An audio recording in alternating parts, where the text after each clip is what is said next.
What's up, y'all? The homie.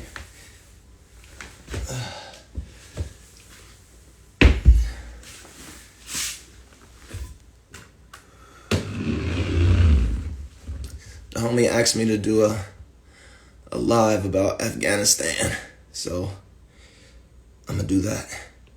But I'm gonna also do some push-ups in the meantime. So I guess it'll be like a Q&A. If you got some questions, put them in the question box.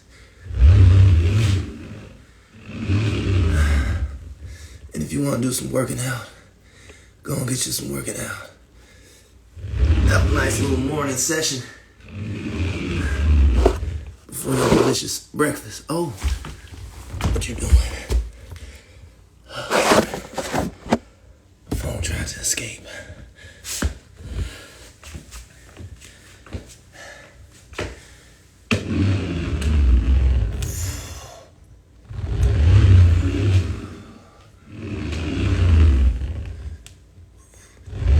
Just something light to wake up the body. Oh yeah. All right.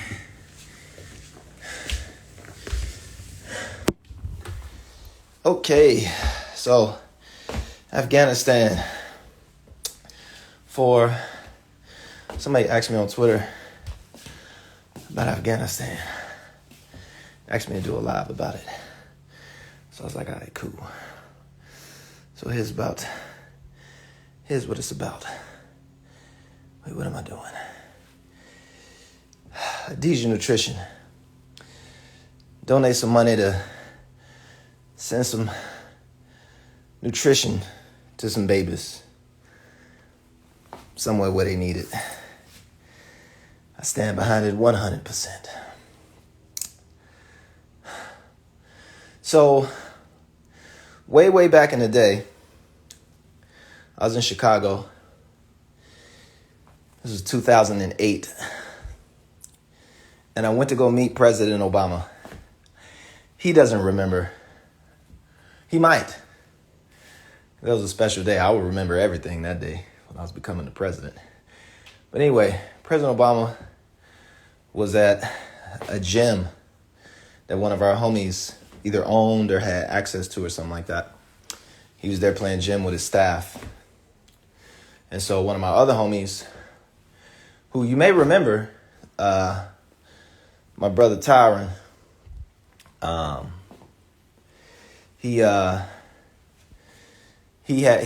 think he had like his girl, somebody wanted to, let's go meet the president. So I was like, all right, cool, let's go. And he was out west. So went over there. He was playing basketball, and gym was empty. So it was Secret Service everywhere, machine guns and shit. We just pull up, go in, like no problem. They're like, come on. So we go in. Obama come over. He shake hands with and I'm just kind of chilling in the back, vibing. But it was only us, like 3 or 4 people or something like that, like super small. So he came over and he shook hands with my homies. And I think they took a picture and they were like shaking his hand. And in this moment, I could have reached out and was like, yo, what up? Da-da-da. But I didn't. Because I was like, I don't know what he's going to do. Right? And, but it wasn't like no ill will or no malice. It was like, it's not like a big thing. So that night I went home because I could have went to the actual like speech in Grant Park or whatever. But I was like, nah, it's going to be too crazy. It's going to be too many people. It's going to be ridiculous. So I just went home. And I was like, I'm going to just watch the speech from the crib. So I went home, watched the speech. Because it was historic. First black president. I was like, yo, this is crazy. And in his speech, he was like, he said something super interesting, which is what made me stop watching the speech. And some of y'all, the speech is super famous. So I remember the moment. And so you can fact check me if you want. He was talking about like Martin Luther King and being president for everyone and like Thomas Jefferson and like all this other stuff, da da da. But then he got to a point where he was like, we need to get out of the war in Iraq and get into the real war in Afghanistan.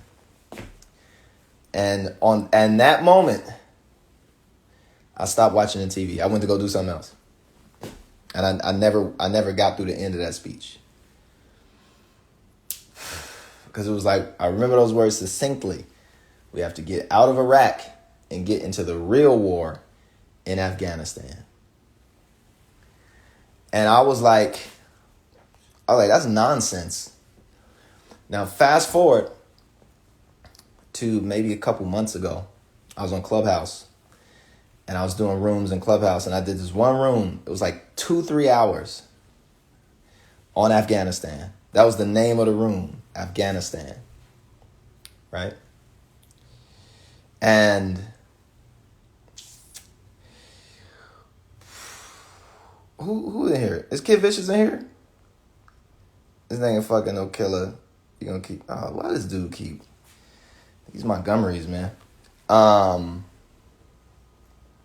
He got to apologize to me. I apologize, Kid Vicious. I apologize.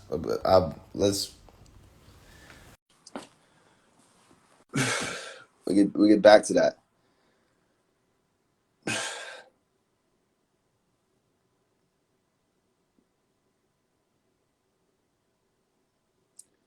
Tech, what up, baby? Let's talk Afghanistan. Come on, Tech. Of course.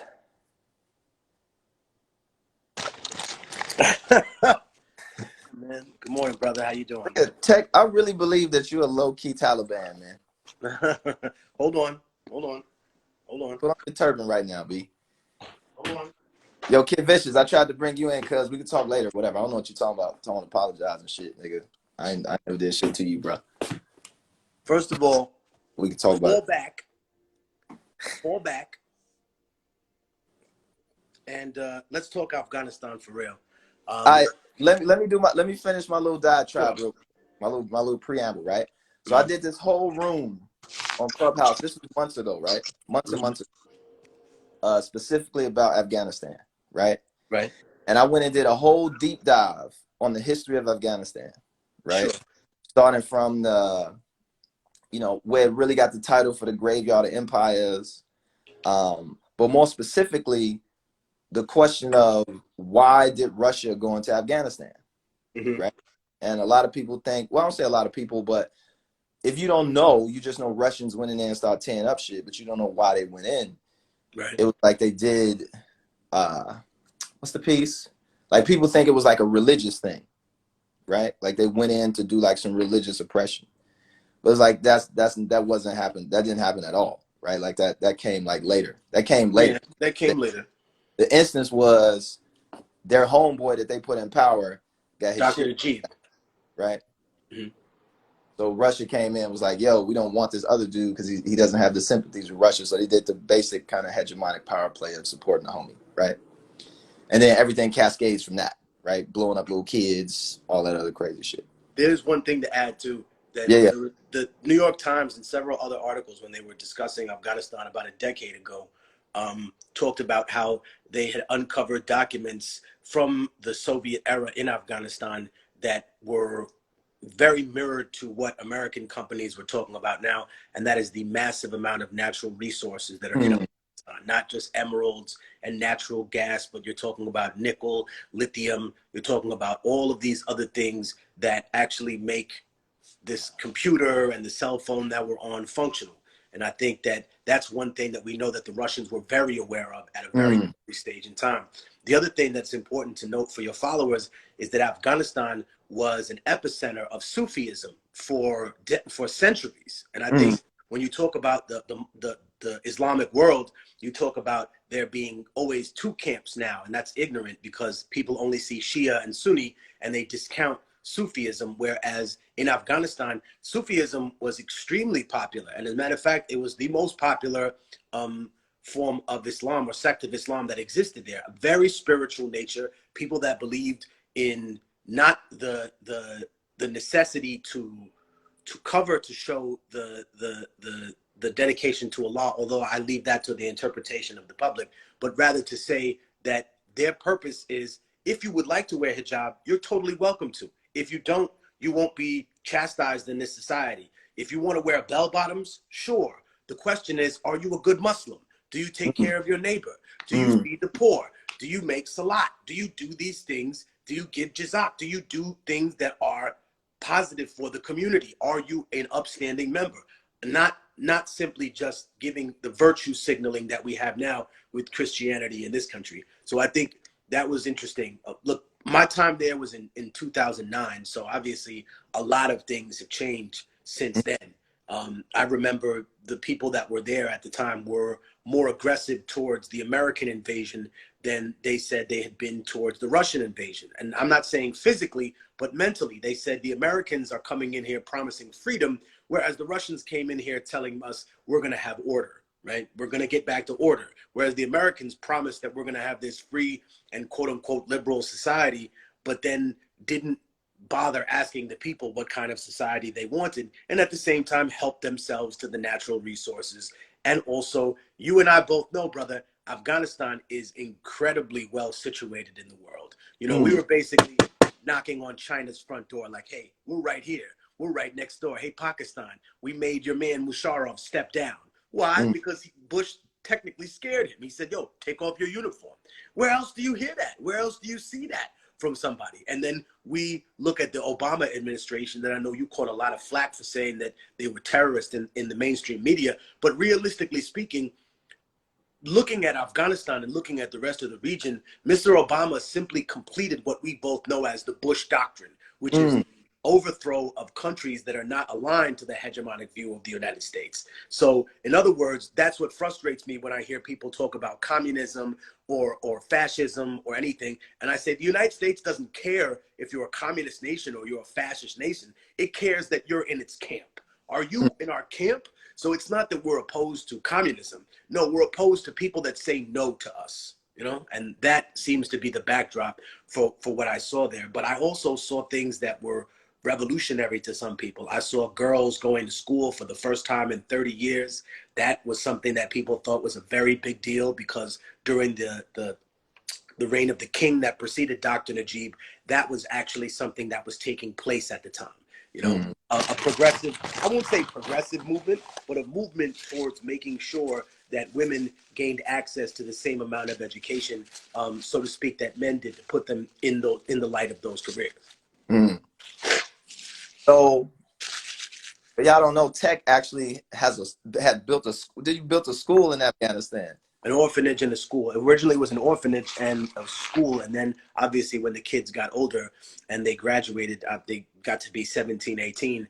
Many of them, since there are very limited spaces at Kabul University and other places, the majority of them went to like trade schools and they found good jobs. And I spoke to some of them like via like FaceTime, and then the people that had taken over the setup of everything once we did the fundraising, omaid.org, basically had told me that then the school, obviously because of like zoning issues and other stuff, had to be shut down.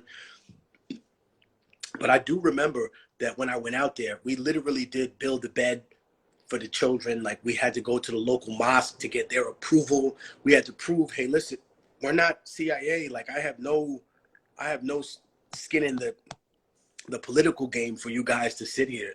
But at the same time, we did want to help. We want to show you that everybody in America is not some imperialist lunatic. We don't want to come here and take over. We literally just saw what our government did. We thought that was wrong. And as a hip hop community, we raised this 150,000, 120,000, and then put it into creating the making sure that we got an empty, hollowed out building, fixing it, pulling the nails in the glass at anything. We literally brought appliances in there, anything, a stove, you know what I mean, a heating system, it definitely was a little bit complicated to deal with the consulate and get out there, because once I'm there, I literally go to Dubai and I see like riches, because you can get through pretty much three ways: through Iran, through Dubai at the time, or through Turkey, right, through Istanbul. And realistically, we were just like, all right, let's try Dubai. I've never been there. I just want to see it. And I went from seeing like extreme riches, and then on the other end, when I arrive in Afghanistan, I see extreme poverty. But I noticed certain things about the moment I touched down. Everybody judges you by your shoes, and that says a lot about you. And if you're wearing boots, they assume you're a soldier. If you're wearing their style of shoes, they assume you're Afghan. If you're wearing really nice shoes, they're like, oh, politician, the most dangerous one, because you're coming here with the honey tongue to tell people what they want to hear, but you're not actually going to do anything for them. So they're used to this, you know what I mean? In the way that Americans, and we see not just, you know, Black and Latino Americans, but white Americans now are just like, oh, this government is so oppressive. And in Afghanistan, they're just like, well, all governments are oppressive. What did you expect? They're all going to be like this. A very cynical view, but at the same time, a very realistic view of what society actually means, that laws are only enforced by force. If there is no force, then there's no such thing as a law. If you can't enforce a law, then a law doesn't exist. If you tell people something and they don't listen to you, you know. And then there's a lot of dark things that I saw in Afghanistan. The remnant of a pay-for-play system with the CIA, where they were basically buying people from a general called Dostadaram that was a break-off from the Northern Alliance. And this man was selling people who were opposed to the American invasion as if they were Taliban, as if they were Al-Qaeda fighters. And he got money per head that he delivered to the CIA. Many of these people were put into Guantanamo Bay and whatnot. But a lot of them, Lupe, they weren't Taliban. That's the thing that I have to make clear. Like, I know you made a joke earlier about that, me and Taliban, but the thing is this: what makes you Taliban? What does that actually mean? Like, the people that were opposed to the American invasion, they were considered Taliban. Many of the people that are opposed to America's presence, they have no loyalty to the Taliban or to the previous structure that exists there. They simply do not want the United States in their country. And for that, they say that they're Taliban. And if I look at the demographic, people forget Persians are not Arabs, right? They might have the same religion, but here's an interesting thing. Afghans are not Arabs either. And when I was in Afghanistan, they were actually a little bit xenophobic. Like, my beard was longer than it was now. I was wearing, you know, all the shalwar kameez, everything. And the dude put an AK-47 on me and was like, Arabistan? Are you from Arabistan? I'm like, no, dude, I'm not Arabian. He's like, you're not. And the dude, the other interpreter came over. He goes, you're from Saudi, right? I said, no, I'm not from Saudi. I'm from New York, homie. Cuban. I had the New York fitted. I had the fitted. And he was like, I had the fitted, yeah. And I was like, I brought it out. And he was with like coalition guards. So 2 American troops come over. And he goes, yeah. He's one of us. And the guy had a Boston hat. And I was like, no, I'm not one of you. I'm better than you. And I showed the New York hat. And then he knew, all right, I know you American. I know you're a New Yorker. That's real petty in the midst of violence. I appreciate. But here's an interesting thing. So they thought they thought I was Arabian, and they thought that my friend who's Italian, Carrie, who came with me, props to him, they thought that he was from Chechnya. And they said that they had an influx of Chechens and Arabs. And their perspective, when I talked to a guy who was a former colonel there, he said, we appreciate your contribution to our jihad. We appreciate you being here to fight off the Russians. Now go home and let us run our own country. Like, that was their sentiment. It wasn't they were ungrateful for all of the jihadists that came, but they said, you can't come to another country, make jihad, and then take over to take money, because then you didn't come here for jihad. You came here for wealth and riches. And that was what they thought originally was wrong with the Taliban structure. Many people who were opposed to the Taliban were not opposed to them simply because they had a difference in religion. They were opposed to them because they saw that they had become corrupt too. When I stopped in Dubai, that was a big thing, because they said, oh, well, the Taliban, you're going to Afghanistan? Well, the Taliban always used to come here during their reign. They used to party and live it up, because what do elites in every society do? Which is what we're dealing with now. Whether you're on the left or the right, you have grifters and elites on both sides that are lecturing people. You open Fox News and you see people like Tucker Carlson and Laura Ingraham complaining about other elites. You're an elite. What are you talking about, dude? You're an heir to a billion-dollar fortune, and you're talking about other people are elites. And that's the problem that bothers me. In Afghanistan, that raw, naked reality was on for every single person to see. And I thought that was incredibly interesting. And I think that, you know, when it comes to America, that's the problem. They perceive that every single person that's opposed to their regime is a Taliban. In the same way that now, you know, 4 years ago, Lupe, if you were opposed to Trump, people thought you were a neoliberal Democrat. Oh, you must support Obama and Biden. And it probably shocked people when people like you and me were like, no, I don't support that ridiculous regime. I don't support a warmongering regime just because I know that this guy's a fraud. That says more about you than it does about me, because you can't perceive more than two sides to this miserable equation you're stuck in.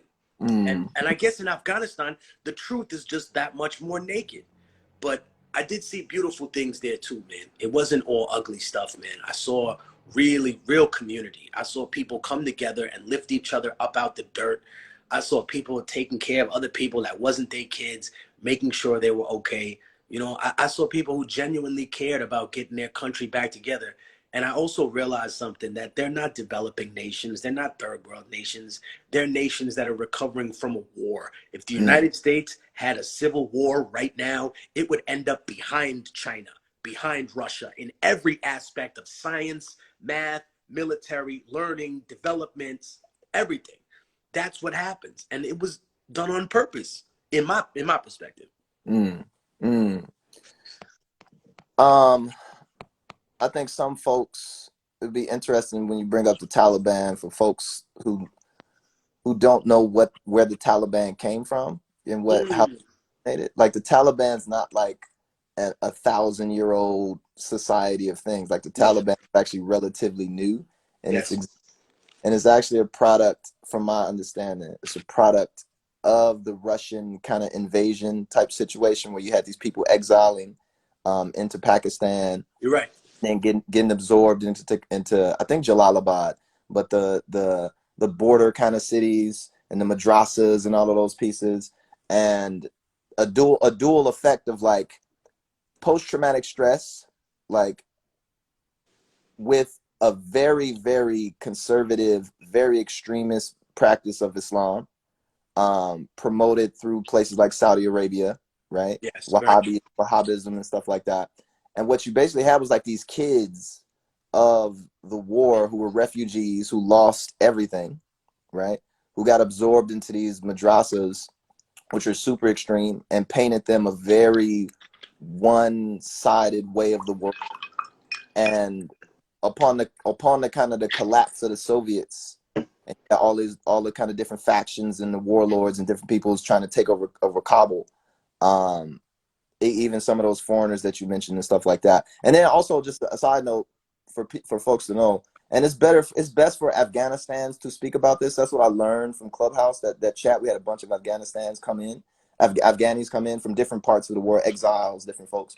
And it's best for them to speak about it, their particular piece, but just for general purposes for our fans, I guess, right?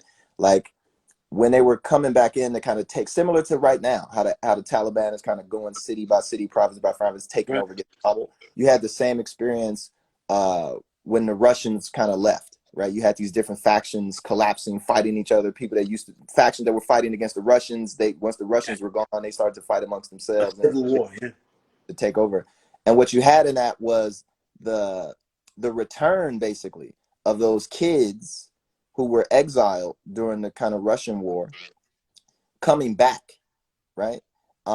Very well trained, very well disciplined, very charismatic, you know, and even to the point we talk about a lot of that corruption and a lot of stuff that was going on, and the spoils of war kind of mentality. You had this group who was just like, oh, cut off the hands of thieves and hang the rapist, you know, off top. There's no trials, there's none of that other shit.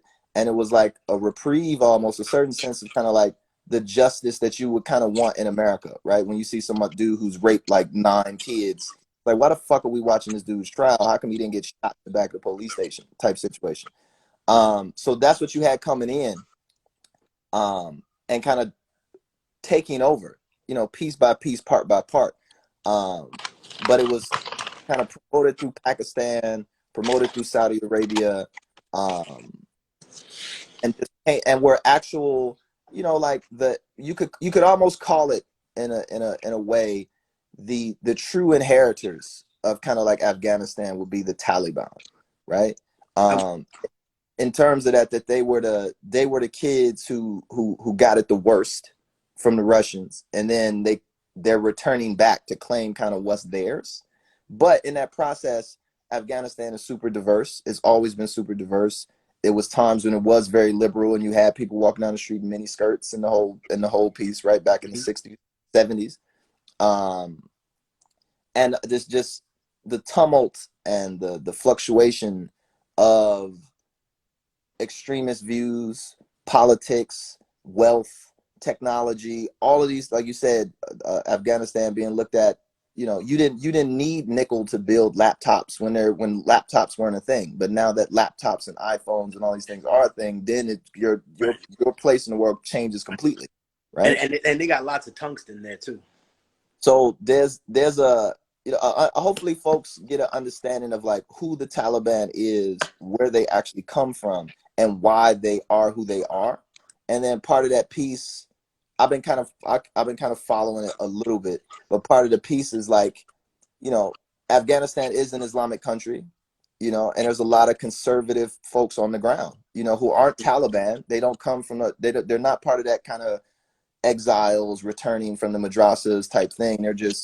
But they're probably more hardline than the Taliban, and they're just kind of views. They just don't associate themselves politically or entitled with the Taliban because they don't come from that kind of experience. So there is some support in just the general populace from a presentation of like, yes, we want Sharia law. We grew up under the guise of Sharia law, et cetera, et cetera, et cetera. But then you also have opposition forces for political reasons. You got opposition forces, like you said, for Sufism or different kind of, and there's also Christians and different kind of Buddhist sects and different, because it's an array of folks depending on what part of the country that you're in. It's a Central Asian country. It's not a Middle Eastern country. So that there's all these influences and pieces and parts. And there's folks who disagree. There's folks who, like you said, there's folks who were, they're interpreters, right? Or they're working not directly for the CIA, but they're being hired on as what have yous, right? You still got warlords who don't give a fuck about nothing, right? It's not about religion, not about the politics. About, like, are you gonna fuck up me getting my opium to Russia, right? Are you gonna fuck up my pipelines, getting this to there, et cetera, et cetera, et cetera? So it's one of the most, in summary, and I'll let you finish because you know more about this than I do. In summary, what I learned from that talk, and I prefaced it with, when I heard Obama's speech, right? The night I met him, when he was like, we got to get out of the war in Iraq and get into the real war in Afghanistan, where again, a continuation of kind of Bush doctrine and let's go get Osama bin Laden and all that stuff. And it was like, I stopped watching the speech because it was like, that's going to be a fucking disaster. You fast forward to today, where it's basically Vietnam. You got, they're airlifting out people from the embassy and all this other old crazy shit, which is expected. But the summary of it for folks is, like Afghanistan is a very diverse place. It has always been in between empires, kind of fighting. It was always kind of the battleground for empires. It was a place like almost the most proxy place that you can have in the world, right? It's very resource rich, but at the same time, it's also very poor in certain capacities because it's not able to execute that. And the folks who want to execute that richness, of course, want their homie and to do the funky Western hegemonic bullshit. But it's also a very beautiful place, which is it's a very beautiful place. That's very, folks who just want to live a good life, under their own terms.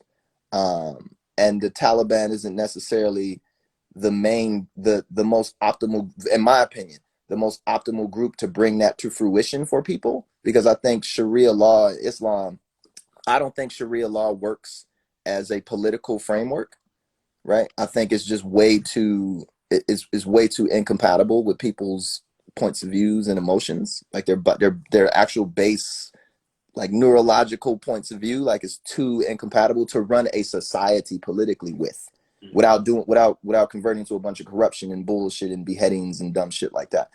So I don't think the Taliban is optimal, but I don't think there's any force in Afghanistan that's going to be able to stop them. And I think what's going to happen is they're going to take that shit over. They're going to execute a ton of people for sure. They're probably doing it right now, right? Like all those interpreters and those fuckers. Well, I mean, the people that work with the coalition forces are definitely going to be targeted. But just to add to what you were saying before, because a lot of what you said is definitely true. They were incubated in Pakistan, but there's something important to note that many of the Afghans went to Iran, and when they went to Iran, they discovered that they were only being offered like manual labor jobs. The women were many times forced into prostitution, and they felt that the reason they went to Pakistan is because they weren't being accepted by a Shia majority in Iran. So when they went to Pakistan, just to clarify for the public watching this, why they would go to Pakistan is because in Pakistan, they were given the opportunity to get education. If they could have a business, they were given loans by the government, right? They were allowed to be in the army. They were allowed a higher amount of advancement in Pakistani society. And yeah, I went to Jalalabad, and that's actually in Afghanistan. And the place that they were, and that little area, Waziristan, is next to the city in Pakistan called Peshawar. And that's where I was. And also one more thing, just to go back and clarify for the public to know, even when the Taliban, quote unquote, held Afghanistan, there were portions of Afghanistan that they were not welcome in, that they were smart enough to not go to. And I went to one of those places, and the place was called Nangarhar, and it was called the Valley of Panjshir Valley. And it was the home of a man that someone had mentioned in the comments and asked me to speak on, a man called Ahmad Shah Massoud, who became famous because he was someone who defeated the Russians and was not involved initially in the heroin trade. He was someone that said, this is fundamentally backward to our cause. You know what I mean? If we're going to go backwards and become hashish assassins, like where that word comes from, he was just like, do you realize that we will become corrupted by this? This is the real haram. You think you can run a revolution with cocaine and heroin? You're going to end up destroying your people, because what happens? You make a deal with drug dealers, and they will make a deal with anybody. So when I went to Panjshir Valley, one interesting thing I noticed was that the road there was lined with vehicles. And I'll post some pictures of this later so people can see. They left old Russian tanks there, blown to pieces, Lupe. And I walked in one of these tanks, and I saw that the bottom had been opened, and it looked like folded aluminum foil. And I was like, oh my God. And then on the top, I saw all this like black marks everywhere. And I realized, oh, that's not smoke. That's somebody's blood from way back in the day. And I had an epiphany in that little tank. I said to myself, this little kid, this little 21-year-old Russian kid that was in this tank, his mom didn't love him any less than that little white kid from Oklahoma that got blown up down there. And guess what? She didn't understand what the fuck her son was doing in that country any more than that lady waving the American flag, burying her son, wondering what the fuck was my son doing here. And I realized that the Afghans had left these trailers here. They left Taliban personnel carriers, right? They had an old Russian car, like an old British car from like the war in like 1890 that they kept. And the children were using the Russian tanks and the Taliban carriers as a jungle gym, right? And I asked the OG, I was like, why do you leave these things here? And he said, it's just a reminder that you're all guests. And just like a guest, you can and you will overstay your welcome. You will be asked to leave. And if you don't leave, you'll be made to leave. And that's what the reality of all people that come to this country realize. And when I went there, I went to the grave of Shah Massoud. I spoke to his family. I talked to the people there. And they reminded me that the natural terrain made Panjshir Valley inaccessible to people. In other words, you have one lane, one route going in, and the rest is massive mountain ranges. Mountain ranges, by the way, which are peppered with stations for RPGs and surface-to-air missiles.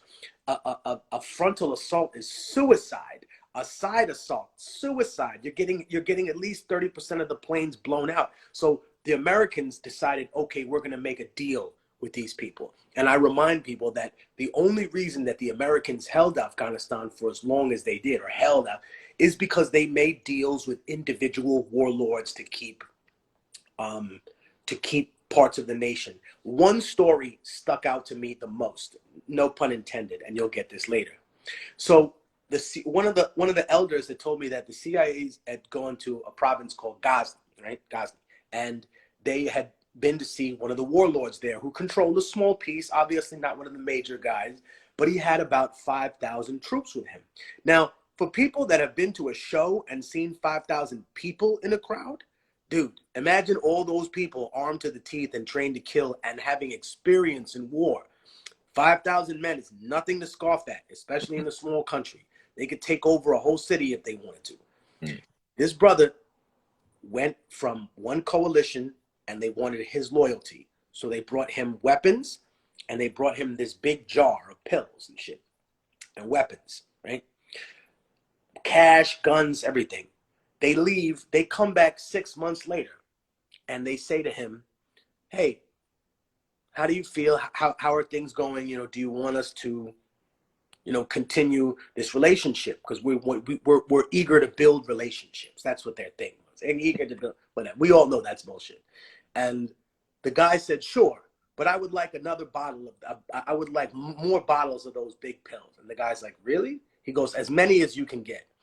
And when later on they told me that the CIA case officer had brought him Viagra, that the man was 67 years old, and that he was like, he had 3 wives, the youngest of which was like 19, and he like, this was their thing, this was their pitch. Again, we want to give you like McDonald's, Burger King, Viagra, everything. That's what they're selling. They're selling the brand of America there. And to many people, this man was considered an enemy later on because he gave into what they call, you know, like, I guess in another, I don't know the exact, excuse me, I missed the translation in Dadi, but it says like a person that was consumed by the lust, right? But lust having a double meaning, the lust for power and having been controlled by the lust that someone presented him as an option. Look what you can do. And when I then look back at it, I saw, well, this wasn't the only, you know, stick and the carrot that they played. In Kandahar, not Ghazni, very different approach.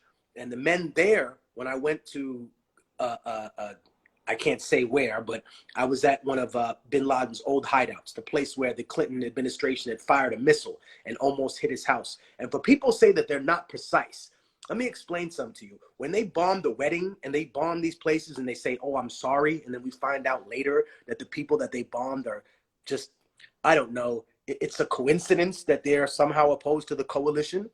In 1994, when they tried to kill Osama bin Laden, they not only hit the house he was in, they hit the room he was staying in, and they hit the side of the room that his bed was in. So these people know how to be precise when they want to be.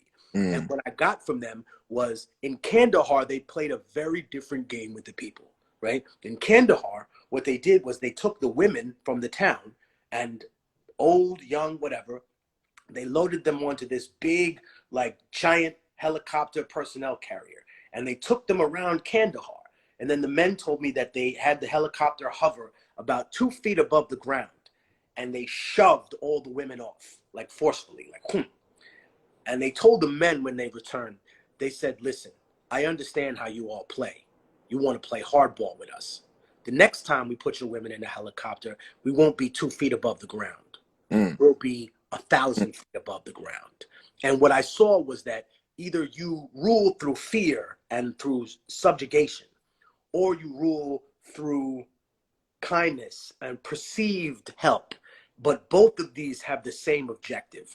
We're looking for submission, we're looking for loyalty, and we're looking for us to be the ultimate power that's here. And even more so, we would like you to fight for us someday. At the end of the day, I think that a lot of people began to see that in Afghanistan, this was a perfect place for America to be situated. You know, if you already have a deal with Pakistan, then you already have a deal with India. Now you have a deal with Afghanistan. Very, very important to note that the Middle East and the Ba'athist, the former Ba'athist parties, now obviously we're talking about something different, they were allied to Russia, as was the government of Dr. Najib and several other Central Asian republics, Kyrgyzstan, Turkmenistan, all of these.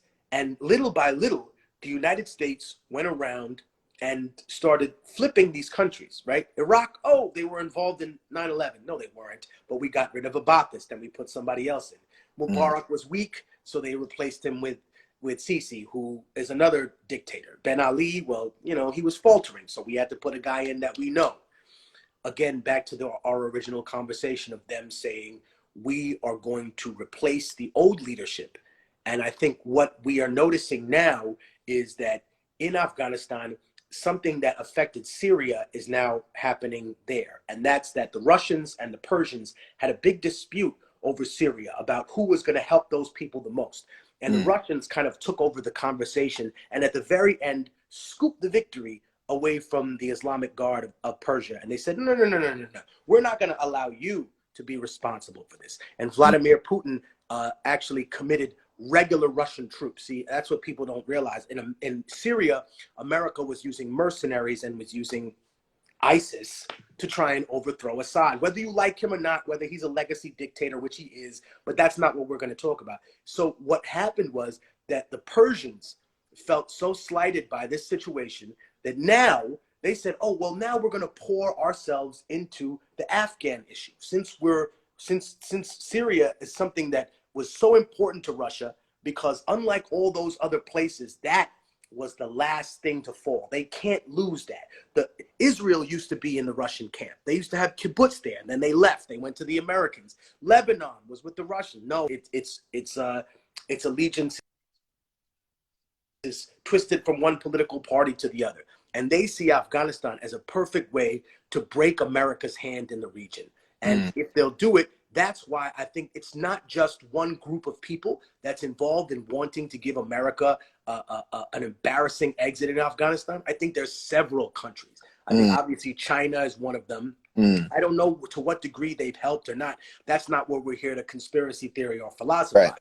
We'll just say that, you know what, it's to their benefit.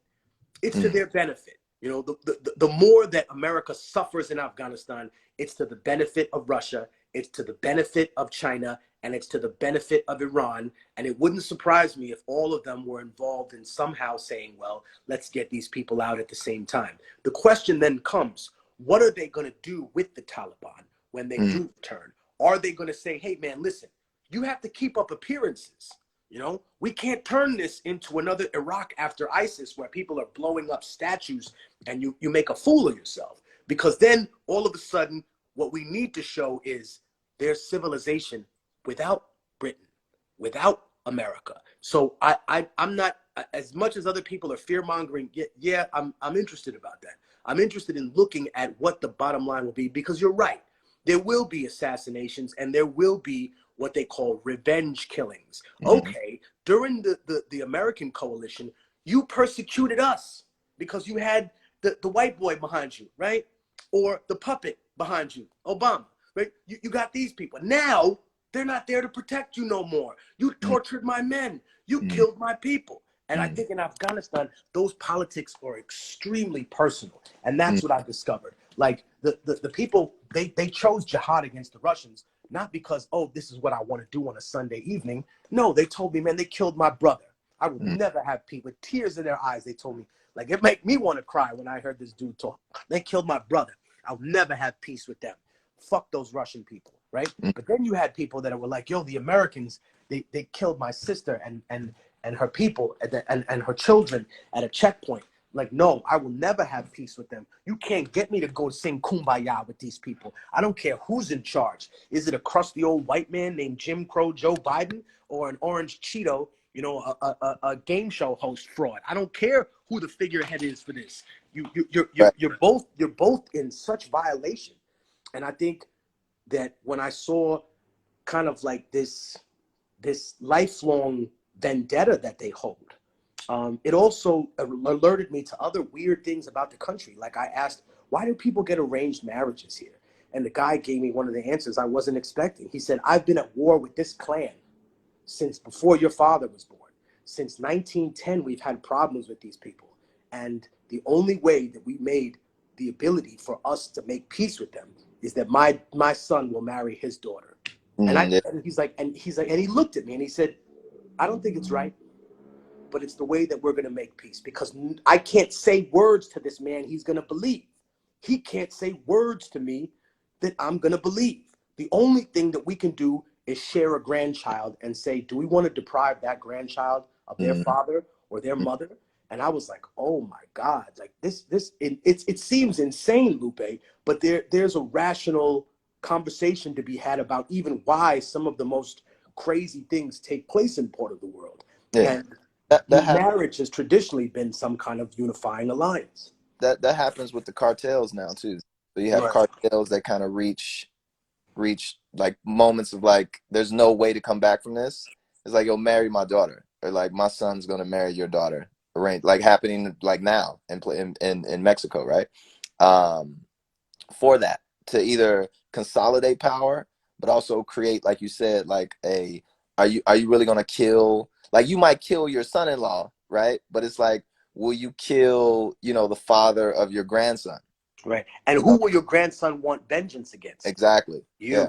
Mm-hmm. And your grandson will take lots of people with him when he comes of age, unless you want to, try to kill him like Vito Corleone's family. And we all saw how that turned out for the man at the end. The son came back and he said, and that's what I think is extremely important to notice about Afghanistan too, that my perceptions of the people there and their willingness to go to war were totally changed. Like, I'll give you an example. I went to Kabul University and I talked to a professor there, and please don't think I'm making fun of him, but because I have nothing but respect for this man. He's a greater warrior than I'll be in this lifetime. But he was what I would call an effeminate man. His nails manicured, wearing everything, hair done. Probably spent like more money than people ate that day on his hair, but very prim and proper. And I asked him not to be rude, but to be curious, right? And I did it in a way that did not come across facetious and condescending, because that's the worst form of communication, people. And I said to him, brother, what did you do during the jihad? And he looked at me and he goes, thank you for asking. That's such an interesting question. Like, very softly, that's such an interesting question, he said. There were, in the RPG groups, there are two people. There is the RPG gunner, and there's the guy that carries all the shells. He has to keep them in a backpack that he keeps at a certain temperature. He has a thermometer on the backpack. They cannot get this hot or the RPG will explode and everyone dies. And you can't get them so cold because it's freezing. For the people that don't know Afghanistan, at night, it's freezing up there. And you can't let them freeze, because then it won't blow up on impact. So you have to sleep with them. Like, you have to nest them at night, and then you have to shield them in the shade during the day. And when the RPG firer dies, then the guy who was holding the RPGs take over. And I asked him, so what did you do? And he said, I carried RPGs until my RPG carrier died. He said, but I thank God that he spent most of the war doing it, and I spent most of the war carrying them, because I know that his heart was heavy. Even though he committed jihad, he told me, his heart was heavy. He cried at night for the Russian people he killed. And I caution people, even the hardest American soldier, I've seen him, bro. My brother who went to Iraq, my peoples that I used to train with, because people don't know I was going to go to Marine Corps OCS. These people are broken because of what they've seen and what they've done out there. So it's not insane to imagine that they're the only people with feelings, right? No, the jihadists themselves were like conflicted, saying, in the Quran, this is wrong. Like, I don't like what we're doing. We went from killing soldiers to now we kill any personnel that happens to wear a Russian uniform. This is not right. What will happen to us? And then the brother told me the hardest thing for me to hear. He said, yeah, we're great people, right? Great warriors, right? I mean, almost in a sarcastic way, but he had like a tear in his eye, and he goes, great warriors. But make no mistake, the price of our freedom was this: a whole generation of scientists wiped out in the jihad. He said a whole generation of teachers wiped out in the jihad. A whole generation of writers, of poets that will inspire the teachers and the scientists and people to do anything in life, wiped out. He said that was the price of our freedom. That was the price we paid for 950,000 Afghans to die so 18,900 Russian troops could die. Guerrilla warfare is not to succeed. It's only to make the enemy bleed. And there's an old saying, and I think it's attributed to Kissinger or someone else, but he actually stole it. And it said, in order to win a conventional army has to win. But in order to win, the guerrilla just has to stay alive. Stay alive. And the guerrillas have stayed alive. And the Americans could not win. They could not defeat them. And that was the problem. They tortured these people. They sent them to Guantanamo Bay, and their children are back to say, no, you did not kill us all. We're still here. We might not be this Taliban, but I'll tell you what, we're ready to fight. And it hurts me to see that, because I really don't know what's going to happen. Like you said, brother, there are going to be reprisal killings. My heart hurts for that. But there also will be people who are finally going to be let out of jail for doing nothing but questioning a regime. Now, have they been radicalized in a prison in Afghanistan? Probably, right? And I think it pains me, because more and more Americans are going to say to themselves, let's look at the history of Afghanistan. Like you said in the beginning, they offered bin Laden. They offered, we'll give him up. Please don't invade us. Fine, we'll give you his location. He's not here. He's in Pakistan. We'll tell you where he is. And they said, no. This is what we want, this, and this. And at the same time, the other important thing to bring up, and then we can go back again to whatever, I'll pass the mic, as they say, is that Shah Massoud was killed on September 10th, 2001, the day before 9/11. That always made 9/11 very suspect to me. In terms of everyone saying, oh, that this doesn't melt at this degree, and Tower Building 7 and all this other shit. Sure, we can have those conversations, brother. Some of those things have been debunked. Some of those things are still up in the air.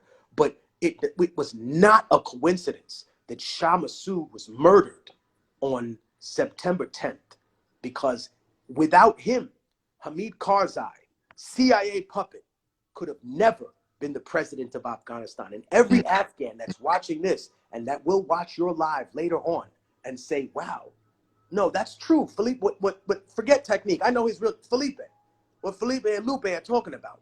That's true. If Shah Massoud was alive, Hamid Karzai could have never become the president of Afghanistan, ever. The public would not have accepted it over Shah Massoud, because he spent his entire career in exile being a money changer. Whether Shah Massoud stayed behind. When the Russians were there, he stayed behind. When the Taliban was there, he stayed behind and said, hey, you're welcome to have Kandahar. Don't come the fuck up here to Mazar-e-Sharif, and don't come here to Panjshir Valley with your bullshit, because I'll leave your car in the street. I'll leave you where I'll leave you where I find you. That saying should be attributed to Afghanistan, because literally when I see the cars, they left them where they found them. So I guess, like, for folks who don't know why Immortal Technique is so revered in our space and in our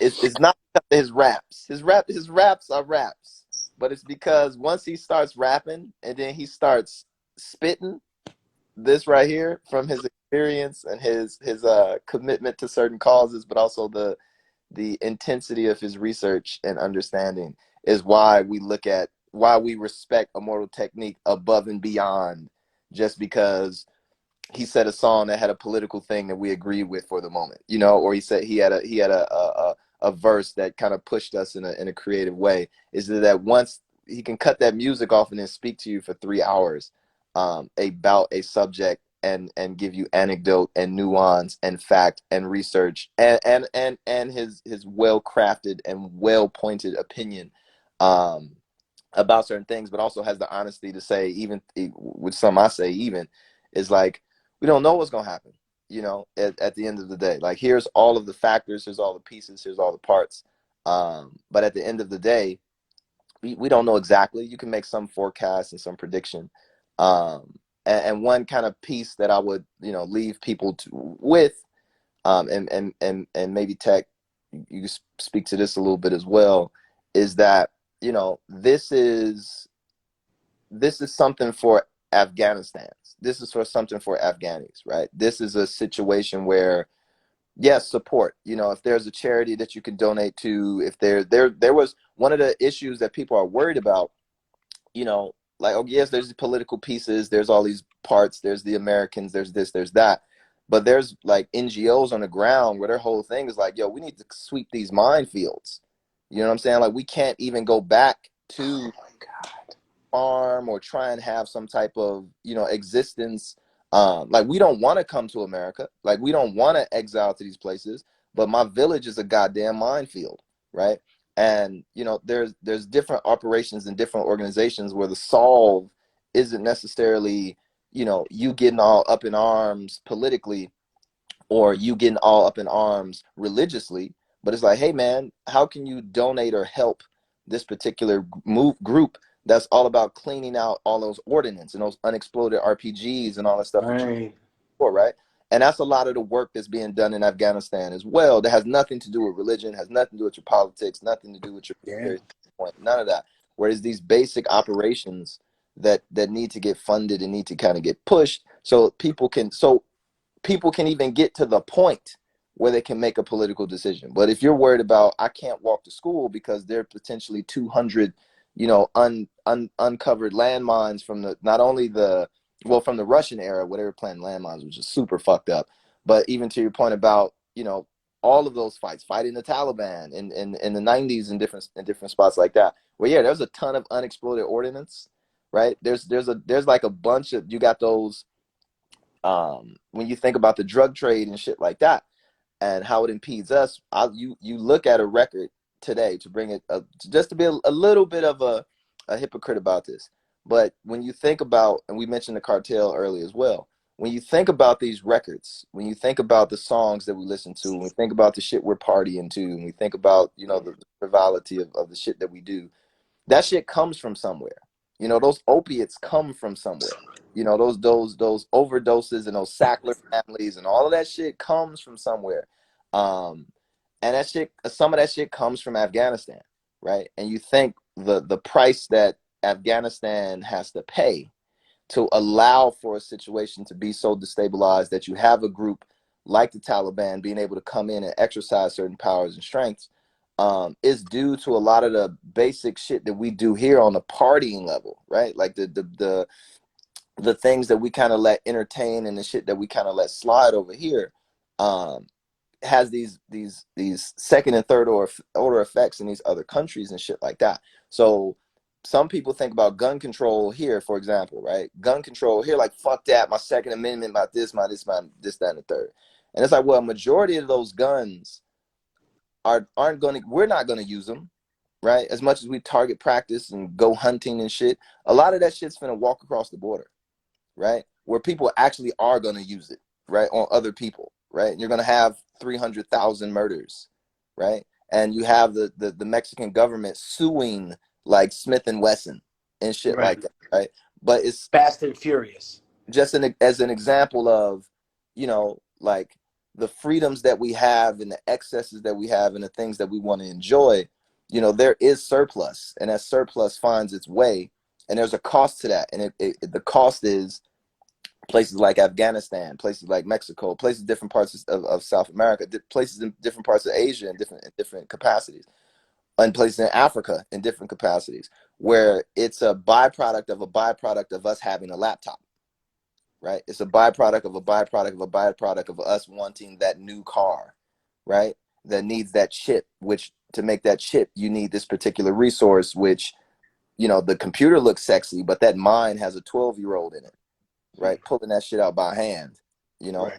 So it's, again, to kind of think about, before you get upset at the politics, before you get upset at the religious aspects, take a look at your life and where you are, what you do, what you're around, and the things you participate in this first world society, and maybe give a little think to the impact that it's having somewhere down the chain or even up the chain?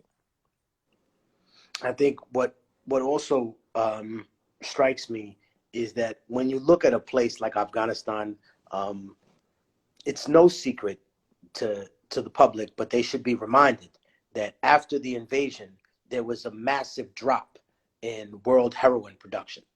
But when the country was secured, not only did the heroin production go back up, but it exceeded the original quotas that they had for it. And one other thing that I did see with my own eyes, and I can say this is true, I saw American troops. So for people that are pro-America in the chat, America, best country in the world. Yeah, I got you. You happy that you got running water and that the lights come on when you flip a switch.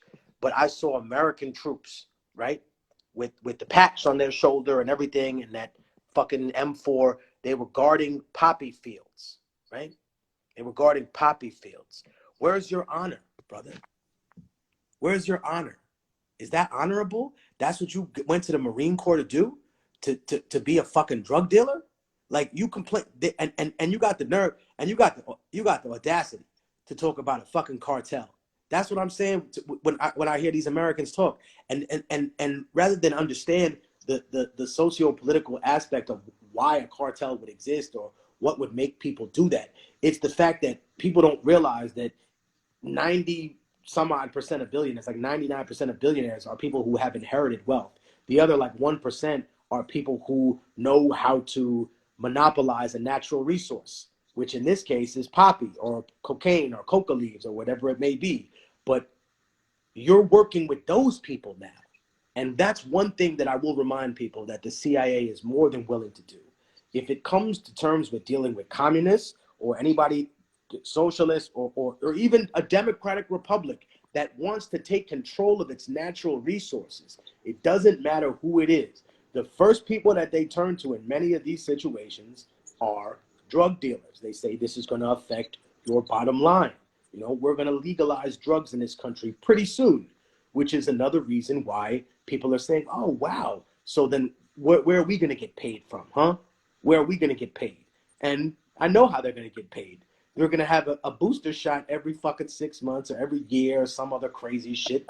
Or they're going to say, hey, man, we're doing this or we're doing that. But that's another conversation. They want to get paid, though. And they know how to get paid.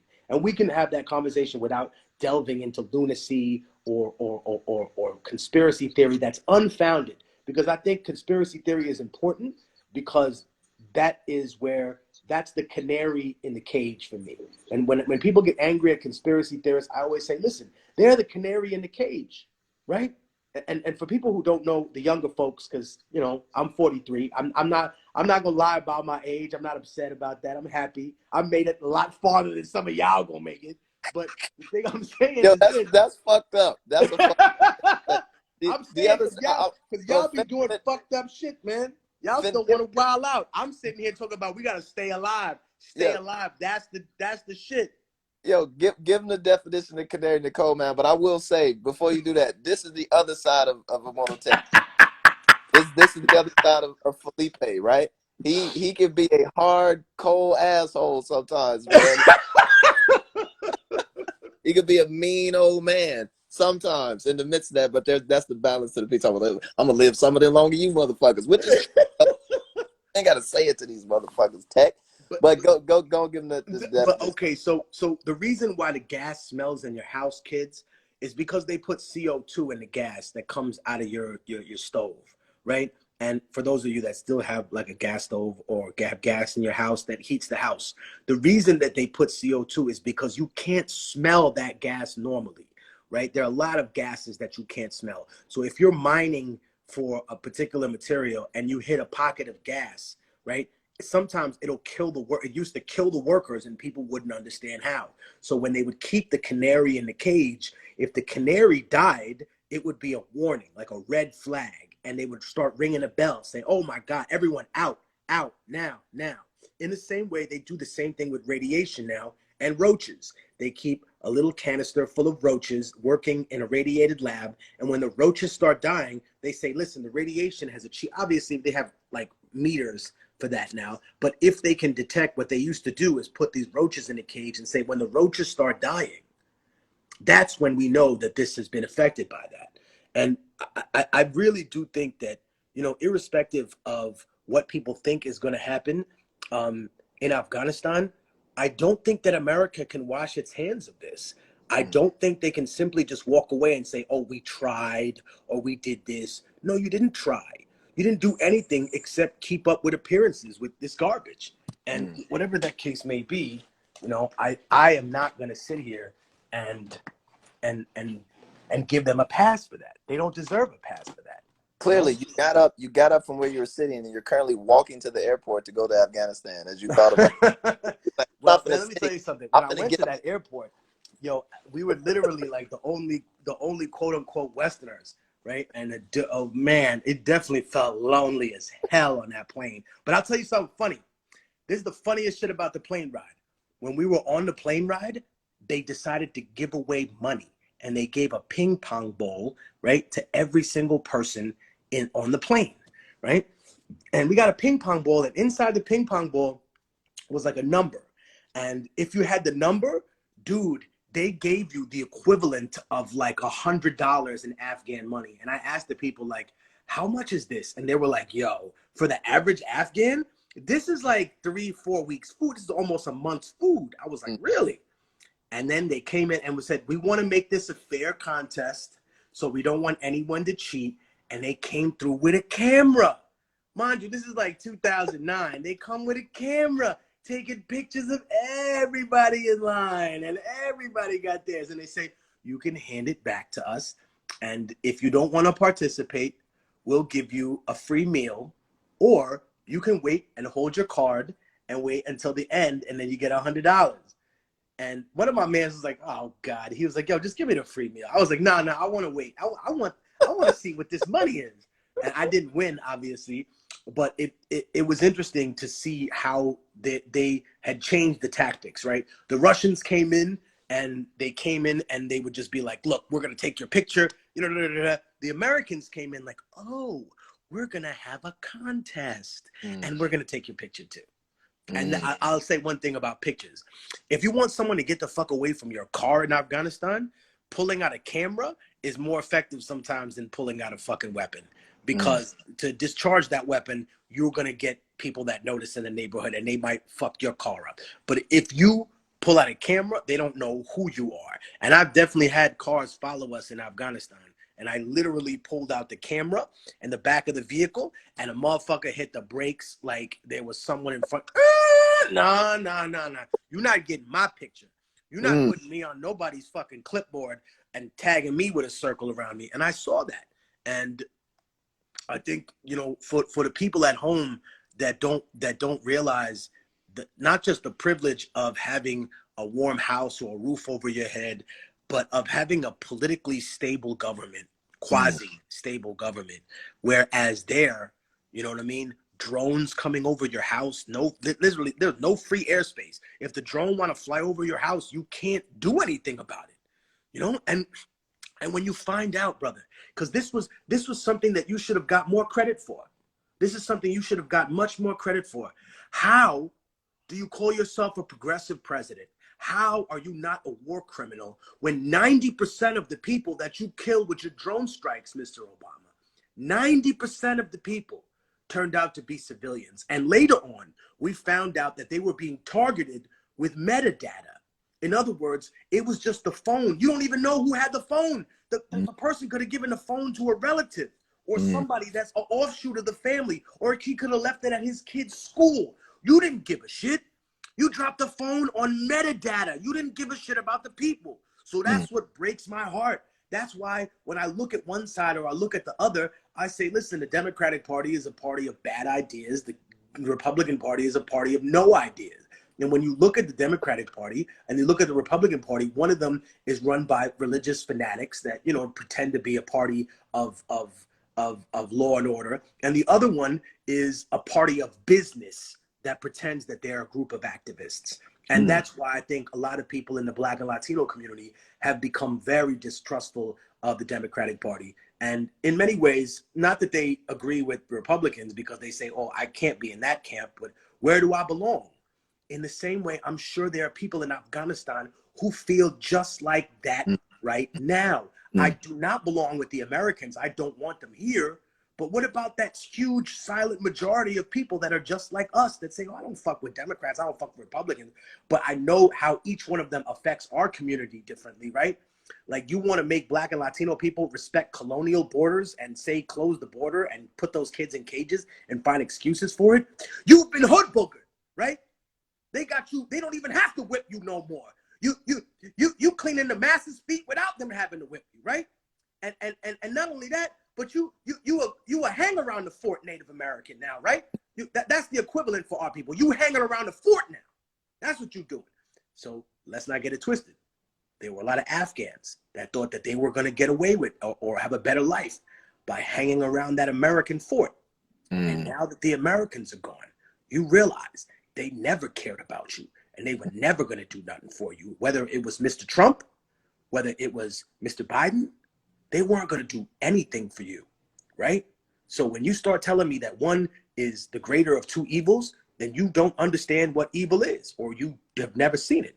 Because this country, still the two of them will order lock and step for military intervention and to give Israel a blank check. Like when I hear people say, oh, well, Mr. Trump never started wars. I said, oh, really? He never sponsored that monstrosity in Yemen that killed hundreds of thousands of children? He never moved the embassy in Israel that caused the more repression in Gaza and gave the Israelis a blank check? You think he cares about Palestinian people's lives? That's globalism, brother. When people talk about globalists, oh, the globalists are, yeah, okay, well, we can have that conversation. Who introduced Engels to Marx? Oh, that would be Moses Hess, the spiritual godfather of Theodor Herzl, founder of Zionism, and actually the real proponent of Zionism, which is important because he wrote the book Rome and Jerusalem, which was Theodor Herzl's blueprint. This is why I can't stand when these people act like they can apply American politics to something like what happens in Afghanistan, although you can see similarities in the way that the average ordinary people get sold out every day. And I swear to God, brother, when they were demonizing you for that, when they were, oh, how can he call Mr. Obama a terrorist? If he had been the leader of another country, right, that America needed natural resources for, and he had drone strike people, and 90% of them had been civilians, there would be no argument against what you said. They would say, no, Mr. Wasalu is 100% correct that this man murdered people. And now we're going to clean it up. And I'm going to end just by saying this. Mr. Obama made fake neoliberal shills feel like progressives. And Trump made stupid people feel smart. And we're walking around in the aftermath. And on that note, you're gonna be blackballed again. Thanks. We'll be blackballed again. Put all that to bed, but thank you for bringing up all that again, so I can be 2 days after this nigga's birthday. Thank you, Tech. Hey man, listen, brother. Listen, history will vindicate you. I will say this. History will vindicate you. When I said that, it wasn't, and I think people have one view of us, right, as public people, like public faces, no matter what we do. They have a view of us. They get introduced to us through one facet of either our craft or whatever, and people don't know us deeply, right? And even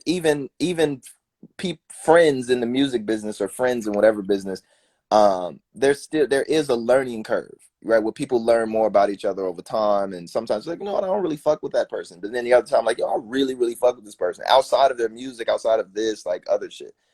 And I think I was kind of young in my career, and people didn't really have an understanding of who I was, right, and my points of view. I'm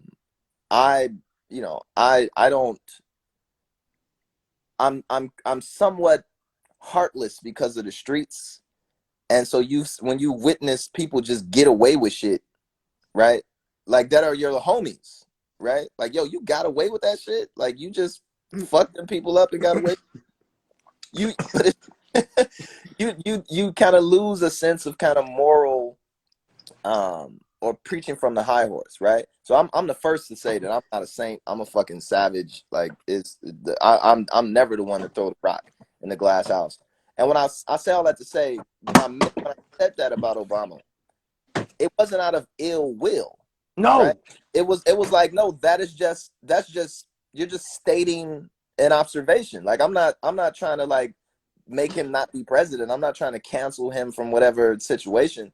It's just that when you look at and I wasn't even as educated on these things back then as I am today. I was, still a young dude. But it was like, yeah, this is the playbook, right? That is the American playbook. Like the reason I stopped watching his speech when he said the real war in Afghanistan, like we need to get out of Iraq and get into the real war in Afghanistan. I was like, oh, it's the same shit. My expectations up to that point were that, outside of progressive politics, him just being like a black man in America, right? And like what needs to happen as a black person in America was like, that should, even if he does 2% of what that should be, right, then he's good in my book, right? Because all this other shit is just the American playbook. But when he specifically set that as a point and then proceeded to operate off of that point, and soon as he became president, that's when you had Israel invade Gaza, and they just started to bomb the shit crazy. He didn't, and I was waiting. I was like, is he going to say anything? He didn't say anything. And I was looking. I was like, is he going to make he didn't make a comment about it. He didn't say shit. Maybe he was sitting waiting. And they treated him like garbage anyway. They treated him like dog shit, right? And they were racist towards him anyway. And you sitting here trying to please people that will never see you as a human being. And you did everything. You gave them everything they wanted, and they still treat you like garbage. So for me, the statement was never, it didn't have malice because I was past malice, right? It was like we've already seen the extent of what people will do on behalf of this country, on behalf of their constituents, on behalf of their incentive packages. Like people will do all kinds of shit. And it's not just the president. It's not just Obama. It's the average dude in the street, right? Will do some real, in America, that will do some real fucked up shit to you to get over, right? And will apologize to you. Like, I'm sorry, but I got to take your purse, old lady. Like, I'm really sorry, but I know them groceries, but I need them shits, old lady. And like, I'm feeling really bad about this shit. They don't take the shits, motherfucker. So when I said it, it was never meant to be malice, right? And it was just kind of like, oh, I thought we were stating the facts. Like, I thought that's what we were still doing, because when we talk about Bush don't care about black people, which is, kind of an overstatement, but I hear what you're saying. Everybody's like, yeah, he don't. Like, this motherfucker don't care about black. When you point those kind of like critiques or generalizations at people, it was at a time where it was like, yeah, okay, yeah. But it was like, y'all know Obama's not different from Bush in terms of policy. Like, it's not, the policy is not dictated by the president. The policy is dictated by the fucking Pentagon, right? And the fucking CIA, right? Like, that is and the industrial forces behind it, which didn't change. Like, you don't vote for the CEO. Like, you don't vote for like, what the fuck are you talking about? Like, that's who they work for. Like, they have power to execute in the law. But when you got the Koch brothers writing laws and shit, like, it's like, what's the point? I apologize for jumping down the diatribe, but it was never meant to be malice, and it was never meant to like obfuscate or downplay or belittle the office and shit like that. But it was to just make plain, like, yeah, he's gonna do a bunch of other maybe cool shit, but he's also gonna do a bunch of fucked up shit, because that's what presidents do. Right? Like, presidents come in and they have to play a game where they're going to do some real fucked up shit. And then they got another game where they're going to kiss some babies and build a road and do some other shit. And they're going to help their homies and show how they're helping their homies that are fucked up. But then they're not going to show you the people who are just as fucked up as their homies that they're bombing the dog shit out of. So, that whole piece about, like, there's, Obama's a terrorist and the whole piece, it was like, the office of being the president. If you became the president, right? If I became the president, right? we're going to step into the breach of continuing on some fuck shit, regardless. That's why I don't want to be president, right? That's why I think people would find me unsuitable because my first official act would be to prosecute so many people that have committed these war crimes and that have done things that way, and probably I get killed for that. Exactly. That's what I'm saying. The later that day, the White House blows up. The stove in the White House, for some reason, they didn't CO2 and gas, and somebody left the stove on, and it was birds and presidents dead all over the fucking White House. And I think one thing that is detrimental to the American public's understanding of politics is just that when you take the president and you realize that they have to represent the interest of not just the nation, but of all the gigantic industries in that nation, how can they do anything else? And it reminds me, for the history buffs that are going to watch this later, of the story of the Emperor Lucius Septimus Severus. Now, which a story which you've told me multiple times. They need to know. My fears. Thank you. They need, the people here need to know. So for those people, during the Reconquista of Spain and the subsequent Crusades, Europeans wiped out all of the black saints and all of the prominent black figures in the church and in Roman society in order to be, achieve their goal of Christianity being dominant and also the expanding slave trade. But hold on. Just so people know, the church removed like any trace. Well, I won't say any trace, but they started to systematically remove the appearance of black folks or things that would be considered to be kind of like indigenous, or what you could just say like, oh, that person's not white, right? And especially during the invasion of Greece, which is where a lot of these artifacts were kept. Because if you look at ancient Greek society during probably the 9th to the 11th century, 12th century AD, you'll find massive amount of portraits of Christ where the hue of his skin is probably somewhere between ours, but closer to yours than it is to mine. And very much so, the hair made to show that it is black hair. When you look at a picture of Lucius Septimus Severus, you realize that his father was a Roman senator from Rome, right? And his mother was his mother was a Carthaginian princess, and therefore he was born into privilege. Now, this man was, so to speak, half black, half white, although I would say he was darker because the Romans were a swarthy people and they were not considered white. And this is really interesting. Whiteness is invented after 1492 and in many aspects in our modern society. At that time, what they had was a person that was very dark. And having a dark-skinned emperor did not affect the nature of Rome. Rome was still Rome. It still sacked Ctesiphon. He sold 1 million men, women, and children into slavery. So what's different about this case? Simply because you have a black Caesar does not change the nature of Rome. And it reminds me of the woodcutter, the story of the woodcutter, when he goes into the forest and he's carrying an axe and the trees look at each other and say, oh, don't be afraid. The handle is one of us. And that's what I heard too many prominent so-called progressive figures saying. Oh, don't be scared of Obama. The handle of the axe is one of us. Yeah, but you ain't getting the handle of the axe. You getting the whole 40 with the backwash. There you go. And you get another country overthrown. And now at his memorial party, and believe me, if people think we're being too hard on him, we could do a whole episode about Trump.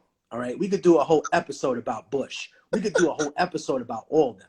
But we're talking about Afghanistan, and literally that war is firmly in the hands of Bush and Obama. Sure, Mr. Trump and Mr. Biden have caught the ass end of it, and Mr. Trump did drop a Moab on them, and the largest non-nuclear ordinance that could possibly be on them. So he's not innocent, but this war definitely belongs to those two. And for them to now sit here and look back and act like they're not responsible is disgusting to me. And it also is bothersome that a lot of liberals, right, have allowed these people who were former Bush cronies to come on and now be part of the quote unquote liberal umbrella that's opposed to Mr. Trump and them. You can't wash your hands of that. And I'll go farther. I usually don't make religious claims, brother, but I will make this one for the fan base and for mine. The reason that they got away with that is because their victims were Muslim. If Bush and Mr. Obama had killed 300,000 Christian people in Iraq, it would have played differently. Brother, if I killed 300,000 Jewish people, do you think I could schmooze on late night TV and act like a fucking hero to people? This is the problem. So you can't tell me that there's not Islam. We shouldn't even call it Islamophobia. We should call it no regard for people's lives if they don't fit into the exact cookie cutter image of what we want you to be. As long as you are jihadist, sure, you're acceptable. Sure. Go to war for our enemies. Die in some miserable fucking field so that you can protect oil or some other land. But the moment you want your own country, the moment you want something of your own, well, now you're an enemy. Now you're ungrateful. Now we got to deal with you. And that is the disingenuousness of this country, whether it comes from a fake conservative background. Oh, we believe in God and the culture of life. You didn't believe in a culture of life when you went there and started killing people indiscriminately to cause fear, right? You didn't believe in a culture of life when you murdered Shah Massoud and you put a puppet there that would then torture and kill people, leaving a legacy of misery and death that the Taliban wants vengeance for. You can't tell those people, sure, that a lot of the things that they're going to do are wrong. We had this discussion. There are going to be mass killings. But at the same time, what are these killings for? Are they for nothing, or are they in retribution for torture and murder that has happened for 20 years in that country? We don't know, because that's the sad part. We don't know what took place when Mr. Bush and Mr. Obama took the country over. We don't know. We don't know how many people were disappeared. We don't know how many people were tortured. And that's the heartbreaking part. And the sad part too is, Lupe, is that we seem to be some of the only fucking, I know we're not, but we seem to be some of the only people that care that happened. Everybody else is so like, oh man, the Taliban's coming to town. And then you realize, well, why would the people be surrendering to the Taliban? Maybe because they're not Taliban, but the Taliban is promising to be something. For example, these people don't seem the Byzantines never called themselves the Byzantines, right? People in Africa never called them, I'm from Africa. No, they didn't say that 2,000 years ago, bro. I'm Igbo. That's who the fuck I am, bro. Stupid. Now get out of here. And Right. take your stupid little metal hat with you. Like, that's how they felt. And the people from Afghanistan, you tell them they Taliban, they're like, no, I'm not. But I don't want you here. Does that make me Taliban? Right? Does that make me Al Qaeda? Because I don't want you here. If we want to have a conversation, obviously we can't do it now, but shit, let's have that talk. How did Al Qaeda become formed? And there's a great documentary for the people that want to watch and get a glimpse. Obviously, it's not the whole thing, but there's a little glimpse of how the Al Qaeda society, or excuse me, the organization was formed, and it's called The Power of Nightmares. And it's an old documentary when the BBC still had some remnant of people that were willing to criticize the excess of capitalism and the idea that democracy could be the end-all, be-all to all oppression, when in reality, they were showing how democracy could easily be manipulated so that it reinforces oppression.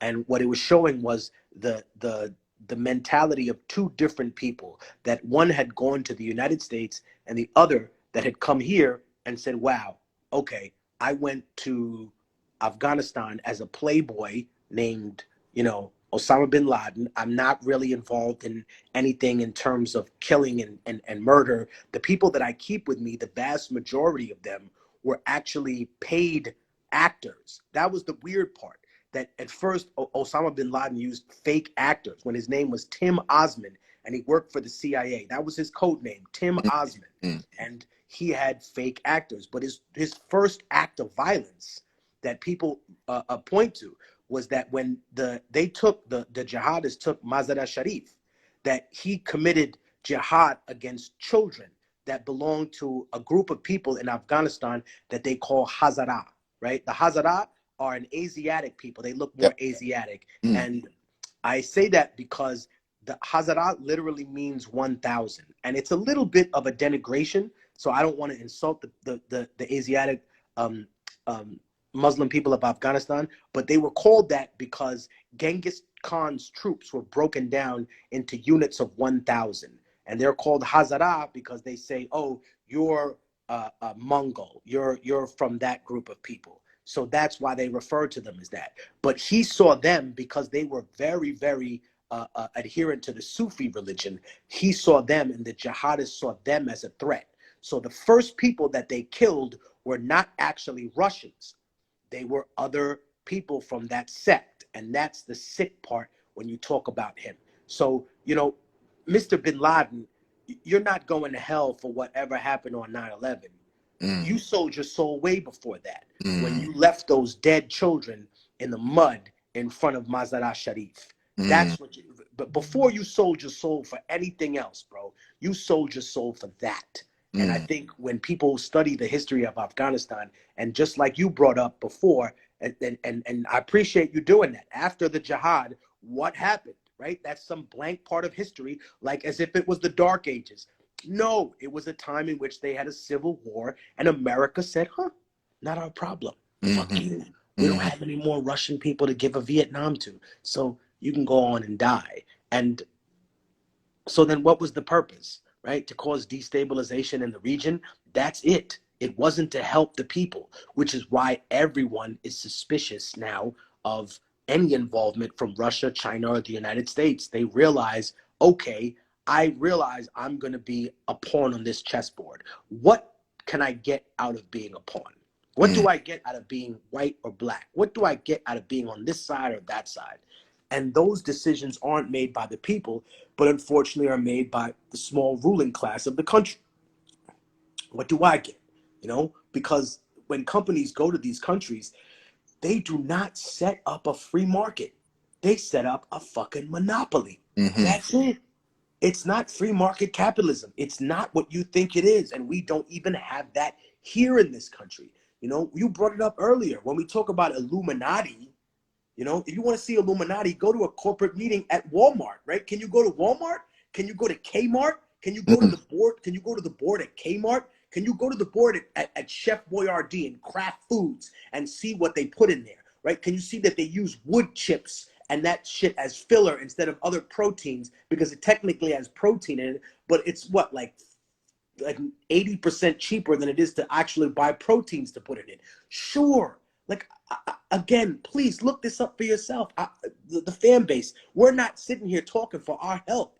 We're telling you that, man, this is actually happening, and this is the reason why people are suspicious of government, because if they don't care about you, you know, we're in a global pandemic. You still haven't gotten no free healthcare, right? You still haven't gotten healthcare. So why would you think they want to keep you alive? They don't. They just want you to keep working in the same way that a long time ago, I'm coming into the park and I realized there's a little gate in front of the park. And it's not to keep niggas out the park. Let's be very, very clear. It's not about that. It's so that if you go in the park and you die, or you get killed, or you get raped, or you trip over a stone and hit your head and break your leg or crack your skull, you cannot sue the city. And that's all they care about, being indemnified, right? Being indemnified. Oh, yeah, put this mask on. We don't know what it actually does. Again, I'm not an anti-masker, please. I work with elders, so I have to wear a mask and gloves when I work with the community. I do not play games with that. I take very seriously the fact that I work with immunocompromised people. And that's something, again, I've gotten flack from idiots on my feed that are like, oh, Technique, why are you wearing a mask? And I'm like, yo, dude, you morons say all the time that this virus kills 99.3% of people. Well, I work with the 0.7% of people, right, that die because of this. Elders that are in NYCHA, that are in the projects right now, that are recovering from diabetes, that have cancer. So what the fuck do you want me to do? Cough in their face and yell freedom? Shut the fuck up. Like, stop applying your stupid, naive views. Everything has to have nuance. So I have to tell people that.